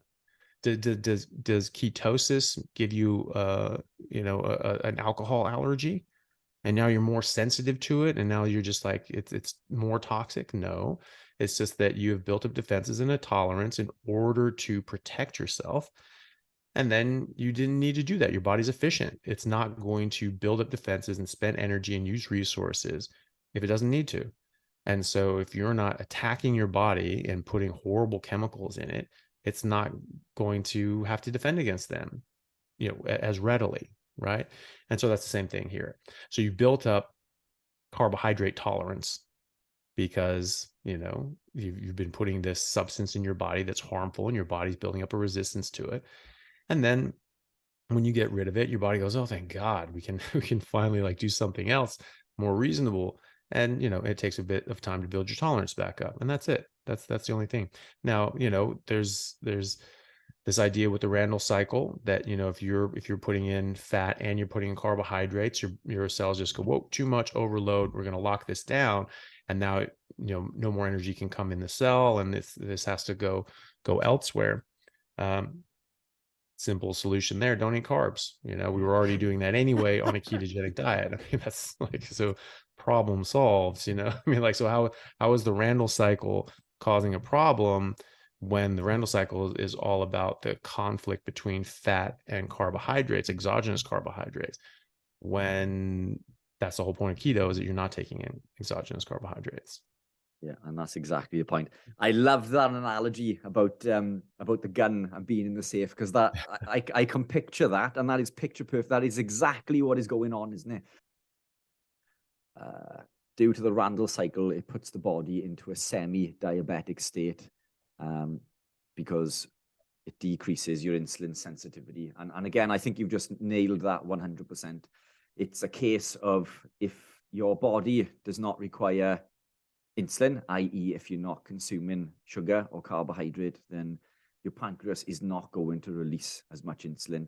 And as you say, that the troops become lazy, but that's the second you test, that system again, it's almost as if the body upregulates incredibly quickly. It knows that it is doing, sugar burning again, and it will upregulate, sort of phase 2 or phase 1 insulin secretion, because that's the first part that becomes affected. But it can be upregulated incredibly quickly. Now, one of the reasons that they suggest that, so it isn't the case of becoming, semi-diabetic or insulin resistant, because one of the things that they're looking at when it comes to this is that, they're checking HbA1c. And as you know, when we've been living a carnivore lifestyle in particular, this can become increased. Now, HbA1c, the H is hemoglobin, which is used for carrying oxygen in the body, and not glucose per se. So that's its job, is to carry oxygen. But the longer these cells live, the more glucose that they acquire. And that's what living a ketogenic and carnivore lifestyle does. It extends massively the lifespan of the red blood cells. So, the average amount of glucose that is going to be on there during the HbA1c, which covers a level of 3 months, is going to be considerably more. So it may appear that our glucose is higher, when in fact it's just a case of the cell is living a longer lifestyle. So we don't become insulin resistant. Glucose levels not increased, because of insulin resistance. The body just becomes more efficient and healthier, and cells are living longer. And again, that phase 1 insulin secretion can be upregulated incredibly quickly. But I think you nailed that with, the gun in the safe analogy. It takes a little bit longer, but once that gun is out, your aim is spot on, and you're back, firing on all cylinders, as it were. Yeah. Yeah. Well, and that's the thing too. This has been clinically proven. Ketogenic diets have been clinically proven to reverse type 2 diabetes, reverse it. And so, people are going from, and carnivore as well, which is a ketogenic diet, or should be, in my opinion. And, we just did, that episode that series Reversed, it was called Reversing Disease with type 2, with carnivore diet. There was a lady who was a type 2 diabetic. She was very skinny, so she wasn't overweight, but she was very metabolically sick. She was type 2 diabetic. She was on a lot of medications. and she had very poor control. Her HbA1c was 13.2, right? Massive, massive. I mean that equates to, blood sugar levels in American standards, like well over 200 every day, all day, and well over 200, right? So, even into higher than that, into the 300. So it's an insane HbA1c, right? That dropped down to like low fives, right? In a few months. Okay. So it was right away that was changing, because again, this is, like you said, this is a 3-month turnover, or we assume it is, because that's the average lifespan of a red blood cell in the body. And that's because after a while, yeah, well, that's it. Most people are sick. Most people are metabolically unwell. Most, 90% of Americans have at least one metabolic disease, right? And so, 70% of Americans are overweight or obese. The rest of the world is not far behind. Some are worse. As far as overweight and obesity goes, America, as I think last I checked, was like, we were number 19. So, there's a lot of people worse than us for obesity and being overweight. And certainly obesity. I think we're the 19th. I think that was for obesity. We're the 19th most obese country, America. Oh. And so there are other countries that, I think our obesity rate is like around 40%, maybe 42%. And there are others like in like the Pacific Islands, like 60% obesity rate, right? So now some of those guys are just big monster islanders that are just built like brick houses, and so like, because it goes by BMI, which is a stupid metric. So I'm obese according to the BMI, right? Me too. And so, you probably would be too. I mean, every bodybuilder would be obese with 2% body fat, right? And so, that just tells you how silly that way of measuring things is. But either way, people are inarguably sick and getting sicker. So, but either way, the textbook teaches 3 months on average for red blood cells. And the reason being is that the cell membrane starts to get a bit stiff. And so they have to be able to fold around, go in these capillaries, are tiny little things. Sometimes the red blood cell will have to fold in half, sort of squeeze through these little tight corners, right? And so if they can't do that, if they're going to get stuck somewhere, obviously that's going to cause a blockage. You're going to kill off parts of your body. You're going to, cause, little mini strokes all over your body, and your brain has a lot of these little things, and that can't happen. And so the spleen is a bit more sensitive to that. All of a sudden it just starts struggling through these little capillaries, just whacks them and eats them, right? And pulls them out. So when you're eating a bunch of omega-6s, a bunch of plant sterols, because cell membranes are cholesterol, right? The cell membrane is cholesterol. So how is cholesterol bad for us again? When we are literally made out of cholesterol. Every cell in our body is made out of cholesterol. Almost every hormone in our body is made out of cholesterol. So it's a bit funny to say that cholesterol is bad for you when we are cholesterol. And so when you get these plant sterols, it can actually replace some of the cholesterols in there, and they're not as good. They're stiff, and so you can actually get artificially low HbA1c in someone who eats a lot of plant sterols and things like that, and plant oils, because the red blood cells aren't living as long, and they're getting pulled out of their system quicker. And then you can get inappropriately or artificially high HbA1c if you're actually a lot more healthy, and you don't have all these plant sterols and other sorts of inflammatory factors, because and there's other things that can cause your red blood cells to live longer, that now they're being exposed to blood sugar longer. And so, like you said, people on a ketogenic diet or a carnivore diet, they're just exposed, their red blood cells are living longer, and so they're exposed to this, and they're being compared against the 3-month average, but maybe they're living 4 months, 5 months, who knows? We haven't really studied that, but we do know that phenomenon exists, and you can measure people's blood sugar, and you can see it's just like 74 every single day, every single time you check it, or 60, or whatever it is. And so it's consistently in a very good range, optimal range, and people feel good. And then you check their HbA1c, and it's something, akin to, not pre-diabetic, but sort of approaching that, and where you're sort of like where you would expect someone to be seeing, you know, their blood sugar, average daily blood sugar would be like 120 or something like that. And yet their average blood sugar is 60 every day. And so, you know, that obviously means that there's a discrepancy there in how long their red blood cells are living. But again, we have studies, clinical trials in humans showing, large studies with lots of patients showing that ketogenic diets, any ketogenic diet, can reverse type 2 diabetes. And as Dr. Kenobi points out in some of his research in his book, which is insanely well researched, there's like 1,300 scientific references in that book. So it's huge amount of references.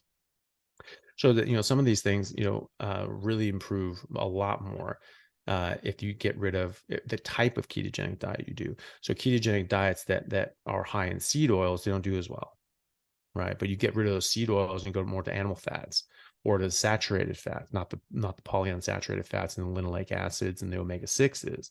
You get away from those, and people do much better. But, you know, either way, we're clinically reversing type 2 diabetes. You know, so what are we talking about here? It's always going to raise your HbA1c. It's going to cause diabetes. It's going to cause insulin resistance, and yet it does the opposite in clinical practice.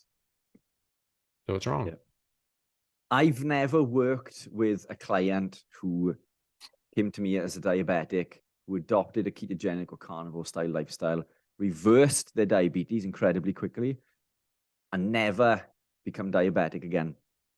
And these people, so it just doesn't happen. You know, and you know, you could argue that these are people who are predispositioned to be, you know, diabetic. Long-term ketosis and being carnivore does not it does not make you insulin resistant or diabetic. No, it was literally the original treatment for diabetes, especially type 1 diabetes back in, because the type 2 diabetes was just, I mean, it was rare as hen's teeth. You know, before the 1980s, more for 1980s and 1990s, but like in the 1800s, you know, before we had insulin, the ketogenic diet was the only thing that kept type 1s alive. Yeah. It's the only thing, you know. And so, you know, we've actually been using ketogenic diets to, you know, to have better survival in type 1 diabetics. And you know, that's the thing too. You can get diabetic ketoacidosis in type 1. So people go, "Oh my God, I can't go on a keto diet because I'm going to get, you know, DKA." And it's like, no, actually it prevents that, you know, which is quite significant, you know. So, you know, it allowed people to live longer and potentially survive when otherwise they wouldn't really. And, you know, when type 2 diabetes came in, I mean, this is just perfectly regulates your blood sugar because you're not bringing in anything else. So what would you rather do to regulate your blood sugar? Would you want your body to make blood sugar and keep it exactly at the right level all the time, no matter what? Or, you know, just take in a random amount of carbohydrates at random times throughout the day and get these big spikes and insulin spikes and you know, blood sugar spikes and corresponding insulin spikes, and have no control really over your blood sugar and what it does. So, I mean, that really doesn't make sense. You know, you obviously, you know, the consistent, constant blood sugar that your body controls and regulates tightly, it's obviously going to be much better than slamming up your blood sugar to 180 and then, you know, dropping it down and then spiking it up and dropping it down, spiking it up. Obviously that's the wrong thing to do.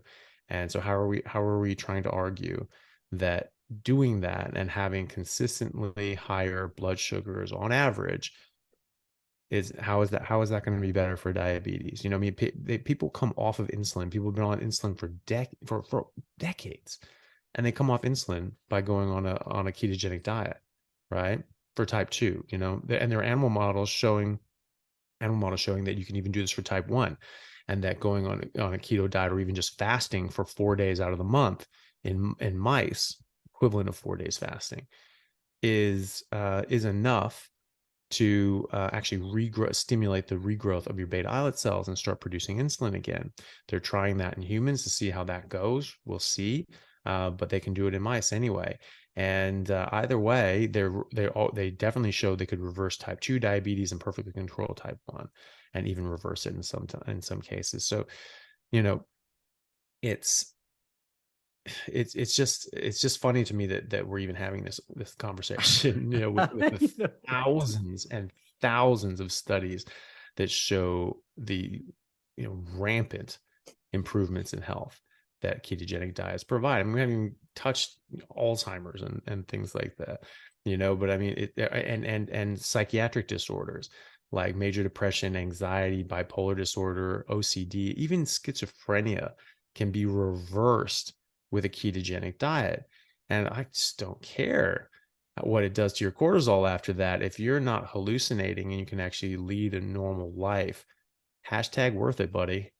Yeah, for sure. And that would be an interesting one to do after this, actually, is maybe sort of the Alzheimer's and other sort of you know, brain issues and improvements associated with the lifestyle, because that's something I've been researching a lot lately. I interviewed Patrick Holford this week. Interesting podcast. But yeah, that'll be a good one. But completely agree. I've worked with there's a lady that I work with who was diabetic for 23 years, lived keto for a year and been carnivore for 2 years. So 3 years in a ketogenic lifestyle, or in the metabolic state of ketosis, the fittest and healthiest she's ever been. She now competes in triathlons, runs marathons, and she's won her age category in a few of these triathlons after, you know, being clinically obese and diabetic for 23 years. No signs of diabetes returning, and all of her health markers are absolutely incredible. So, I mean, if 3 years isn't good enough to use as a trial, then I don't know what is. And again, you and I, you know, have been considerably longer than that. So the proof is in the pudding, isn't it? I think you'll like the next one. Now, you are well versed in this over myself. Dinkov goes on to talk about cancer and how sugar doesn't feed cancer, basically, and fat is the issue. That's cute. And I know this part was almost laughable to me, because we know that all cancer cells are metabolically inflexible. They cannot be fueled by ketones. Every cancer cell is fueled by glucose. You know, there is another fuel source, or glutamine. There's not so much we can do about glutamine because it's required for lots of other processes in the body. But every cancer cell is fueled by glucose. But he goes on to say that I think some of the ideas around glucose feeding cancer cells stem from two basic misunderstandings. One is that cancer is an evil cell, genetically mutated, and the other, and that your only chance to kill those cells, because they're not going away by themselves. Yeah. So, I mean, first of all, that's not true. Spontaneous remissions of cancer is well known. In prostate cancers, pretty high rate of spontaneous remission. And another paper came about 5 years ago from MD Anderson Cancer Center in Texas, said that always before the position of medicine, the cancerous mutations happen, and that the cell becomes metabolically deranged. But it looks like we have got this backwards. It's the metabolic derangement that happens first, and over time this triggers the genetic mutations of the cell, and then the cell being... Go on. Yeah, I mean, I agree with that part. Yeah. You know, it is a metabolic disorder, and it's the damage to the mitochondria that kicks off free radical species and can damage the DNA and cause more mutations. And, you know, potentially there are mutations that you can have that speed this along. Certainly, those genetic mutations are actually they actually affect the mitochondria, though. You know, so you can have these genetic changes, certainly, and that can predispose you, give you a familial predisposition to cancer, or an individual one if you had a de novo mutation. But generally these mutations affect the workings and function of the mitochondria. You know, so it does come down to that, I think. And I think that's what the evidence shows anyway.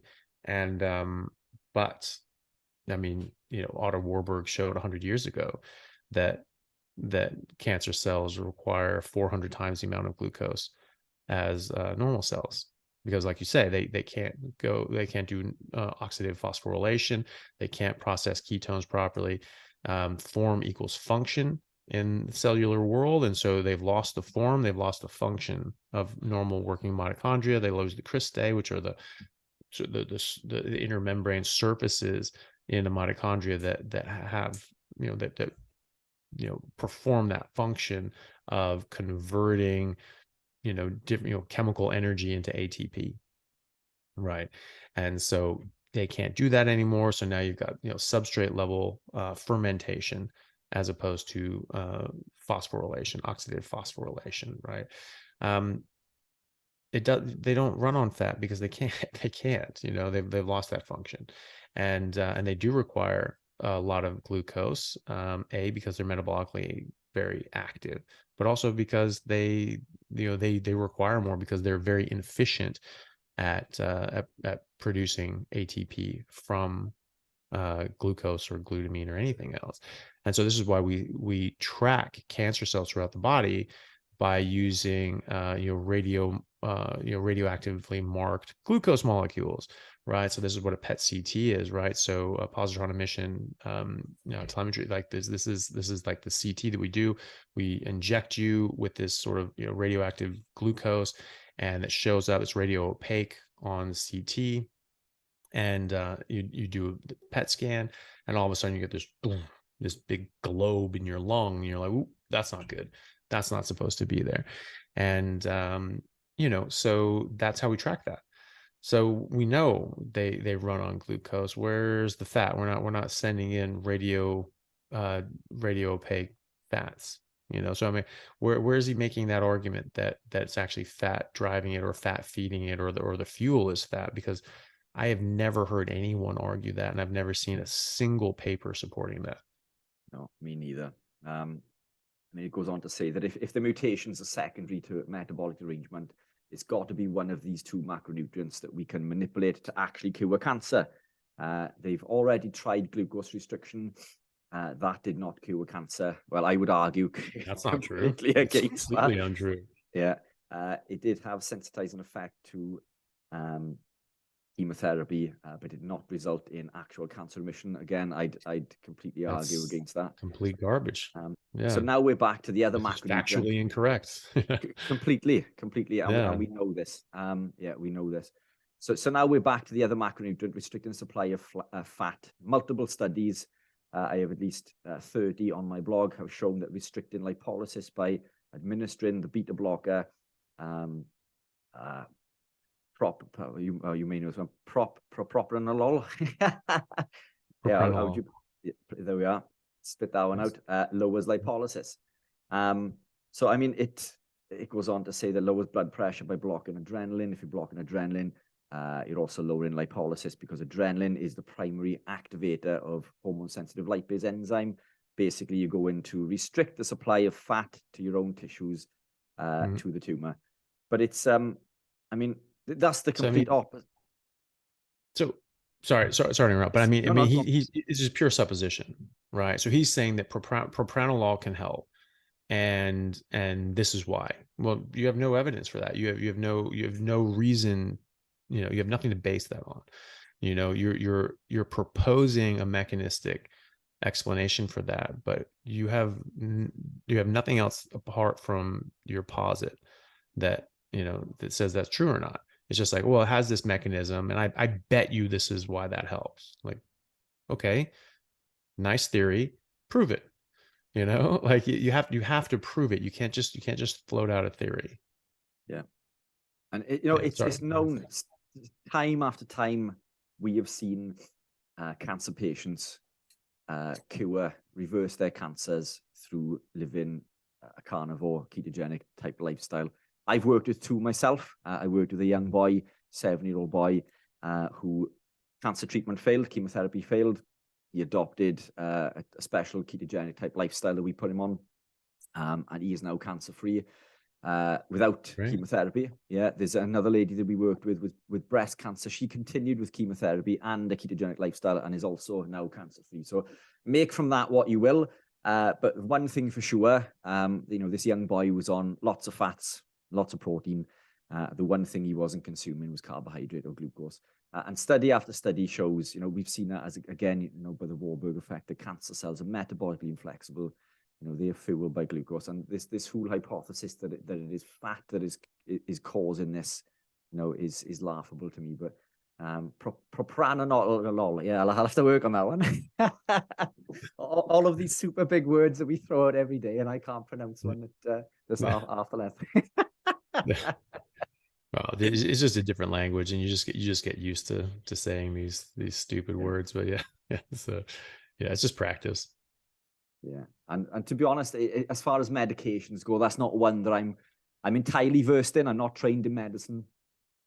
Nutrition. It's a beta blocker, but it's so it's a beta blocker. So so it can be used for blood pressure. It can be used for rate and rhythm control. So people with atrial fibrillation, because quite often people will get fast AFib, and so your heart's kicking off a lot of ectopic beats. There's a lot of signals, a lot of chemical sparks, right? And your muscles respond to electricity, right? You give like electric stim, it'll tense your muscle up, right? So that's how your heart contracts. Pacemaker cells kick off and just make like a little electric burst, and that electric signal propagates through from cell to cell to cell to cell, and you get that contraction, right? And it's done in a certain pattern. So the top of your heart contracts first, and that signal goes down to the bottom of the heart, and then the bottom heart goes. And so that's how that goes. And so, but when you're getting ectopic beats, ectopic meaning extra, and then you're getting a lot of mixed signals, and you get atrial fibrillation because you're getting so many signals that the top heart is just going and it's just stuck. So that's called atrial fibrillation, because it's fibrillating. If you look at it and you actually do open heart surgery, you just sort of moving like my hands is fibrillating. But there's only a one path down through the Purkinje fibers down through the septum of your heart, from the atrium down to the ventricles, that can propagate that signal, and then it starts the whole process over again. So then it just goes. Whereas this, like, in the atrium, you're getting beats from multiple areas, and it's just stuck, right? But then your ventricles are just beating way too fast, and it's all like different rhythm as well. And so it's not healthy, and you can kick off clots and things like that, and get massive strokes. And so propranolol and metoprolol and all these other lols, if they sort of end in that that sort of LOL, they're these beta blockers, and that can slow it down. And so it literally stops your heart from being able to beat more than like 40 to 60 beats a minute. And sometimes a bit less. So it's just this metronome. It's just very slow. It doesn't matter what you're doing. And so if you're trying to play sports and you're trying to get your rate up, it's not going to happen. So you can't get your cardiac output out at all. It's very difficult to exercise at that point. But that's what it's for, primarily the beta blockers. But you can use it for blood pressure as well. You can also use it as an anti-anxiolytic. So, for anti-anxiety, this is actually a better thing to do for most people if they're going up to a known event that causes them stress, like a family dinner or a speaking engagement. People have difficulty with public speaking. It's actually fairly common for people to take a beta blocker, and then you're just like a metronome. So even though you're going up there going like, oh my God, I'm going to be freaked out, it's just like, you can't actually amp yourself up. Like it's chemically blocked. And so you just go up there and be like, I should feel freaked out right now, but like, I am worried about this, but I don't feel freaked out. It's like, okay, I can just go ahead with it. And so, if you're going up, you can't predict everything, but if there's something that you're coming up to that's that you can predict, like, hey, I've got these interviews and things like that, then you can anticipate that and do that. And it works quite well, because it's not, it's not addictive and habit forming like beta block or like benzodiazepines like Valium and Xanax and things like that are, which is a common thing to do, but they're they come with too many problems. You don't want to do that. So beta blockers can be a bit better. And apparently they cure cancer. So there you go. Yeah, interestingly, I was prescribed beta blockers years ago for anxiety. Obviously, I never understood the mechanism behind it, but it didn't work. They did work, but I didn't like the way that it felt. Living this lifestyle has cured all of these issues for me. You know, I am completely medication free now. So, I mean, again, you know, diet and lifestyle trumps everything, I think, you know. But yeah, I mean, I think we've gone through all of those points in there. You know, he does go on to mention something about you know, cholesterol being negatively affected and increasing being bad. But I mean, I don't even want to go into that because we know, you know, cholesterol is absolutely essential. He does mention a few points, you know, about the benefits of vitamin E, and I agree. You know, there's benefits of vitamin E. You know, we all know. But again, I think that fat soluble vitamin, by the way, not a carb soluble vitamin. Yeah, exactly. Yeah, 100%. Well, so, I mean, well, but you know, I mean, the thing is, you know, he's talking about, you know, the damages to your cholesterol. Well, you know, who cares, you know? But at the same time, again, you know, that 24-month study on ketogenic diet, they actually found total cholesterol went down, HDL went up, LDL went down, triglycerides went down. So even by conventional metrics, that improved cholesterol.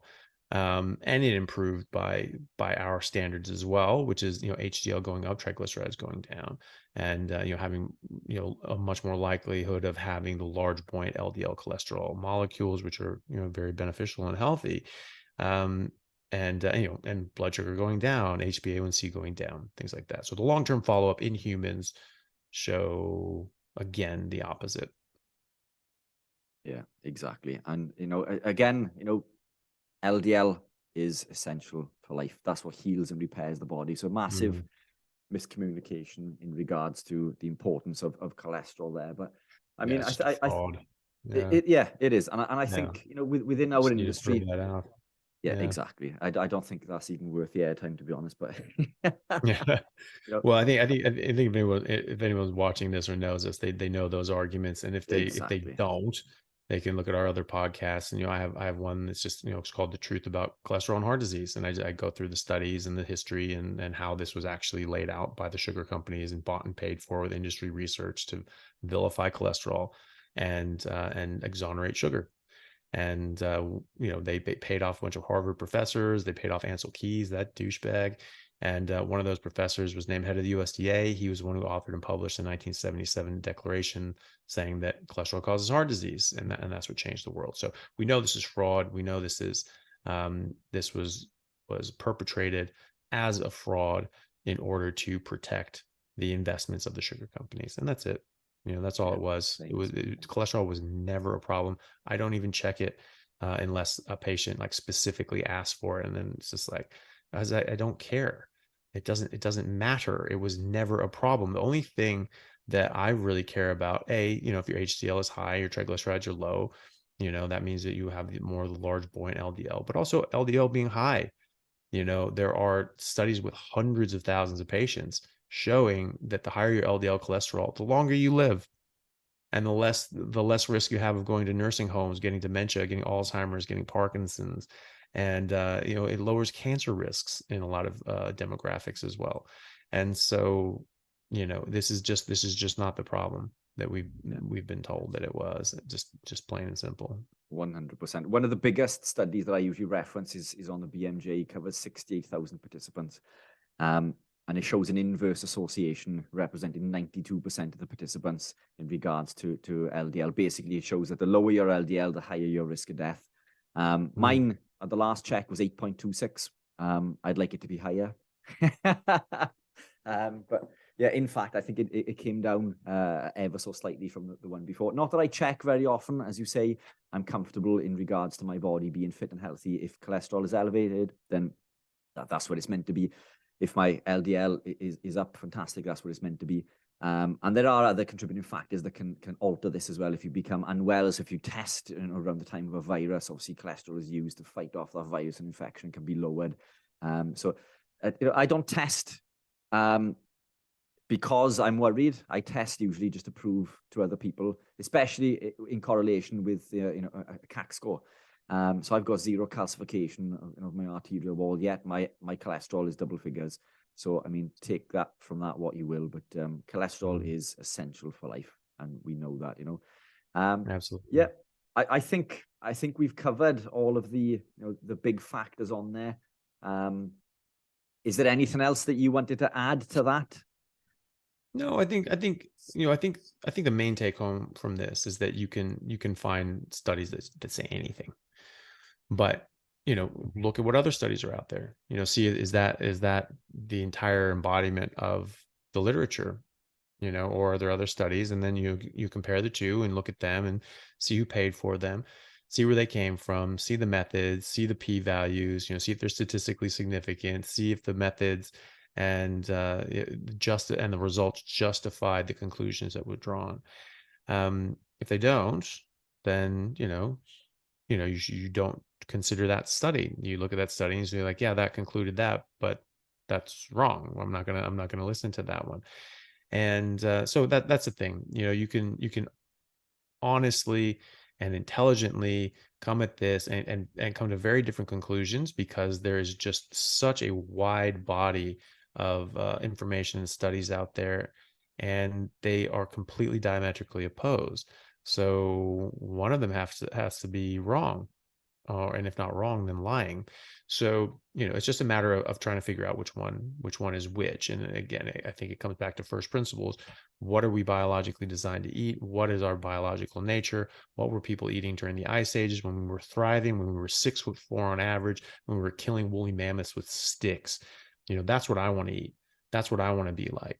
And that's what I want my kids to grow up as. And, and what do we see in clinical practice in humans? Do we see people getting, Cushing's by being on keto for a long time? No, we don't. And we see that in the studies as well. And so those studies are much more likely to be accurate because they're lining up with the observed facts and reality, which is people stay lean, they don't put on weight, they don't get deranged cortisol. I mean, some people don't even get raised cortisol at all, but none of them get symptoms of hypercortisolism, I should say. And so that's the observed facts. The observed facts are when people go on a carnivore diet, a ketogenic diet, they get better. They reverse diabetes, they reverse insulin resistance, they reverse hypercortisolism, and and they like the study said, they ameliorate all symptoms and signs of hypercortisolism. So that's what matters. What matters is what happens to real people, because that's what we're trying to do. We're trying to get information in order to live better lives. We say, okay, well, this guy's saying don't do keto because that can cause these problems. But that's not actually anything that anybody ever gets. So, you have to sort of wonder about that. Or maybe some people are getting them and some people aren't. Okay, well, if all of them are on a ketogenic diet, they're all in ketosis, they're all abstaining from carbohydrates, but they're getting different results, then it's obviously not the carbohydrates. Obviously, it's not the ketosis. It's something else. And you and I are perfect examples of that. We get very different results. Everybody I talk to gets very different results than that. All of my patients get very different results than that. There are people that have problems, and you work through them, and there are generally things that are going on. They're still including in their diet. They're still eating and drinking certain things that, throw a wrench in the gears. I don't have as much experience with keto. I've never been a keto coach. I'm not even a carnivore coach. I just talk about carnivore and I try to help people with it if I can. But I've never had to, had to go through all of that of just keto. Or why isn't this working? I'm already past that. I'm just like, hey, there's more bad things out there than just carbohydrates. And this is why you're seeing mixed results with keto, because some people are doing really high fat animal based keto and they're doing really, really well. And then others are having, some other stuff too, and they're not doing so well. Well, why is that? Well, they're both doing keto, but they're including different things in their meals. Exactly. Or excluding different things as well. And so for me, it's very easy. Yeah, stop eating that crap. Just eat meat. It's very easy. Doesn't matter what's harming you. It goes away when you just eat meat. Thanks again for coming on board. Pleasure as always. I know, you need no introduction, as it were, into where to find you, but I always like to add it in at the end. Where can people find you? Yeah. So, YouTube is my main channel, just Anthony Chaffee, MD. And my podcast is just called The Plant Free MD. And Instagram is, again, Anthony Chaffee, MD. Twitter is Anthony_Chaffee. And you can basically find everything that you need from there.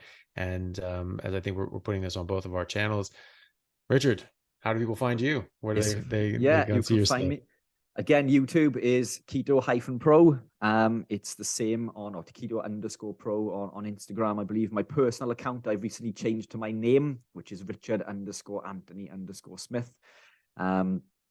I've come away from the Keto Athlete UK. I did change it to Carnivore, but then I thought I might as well just roll with my name.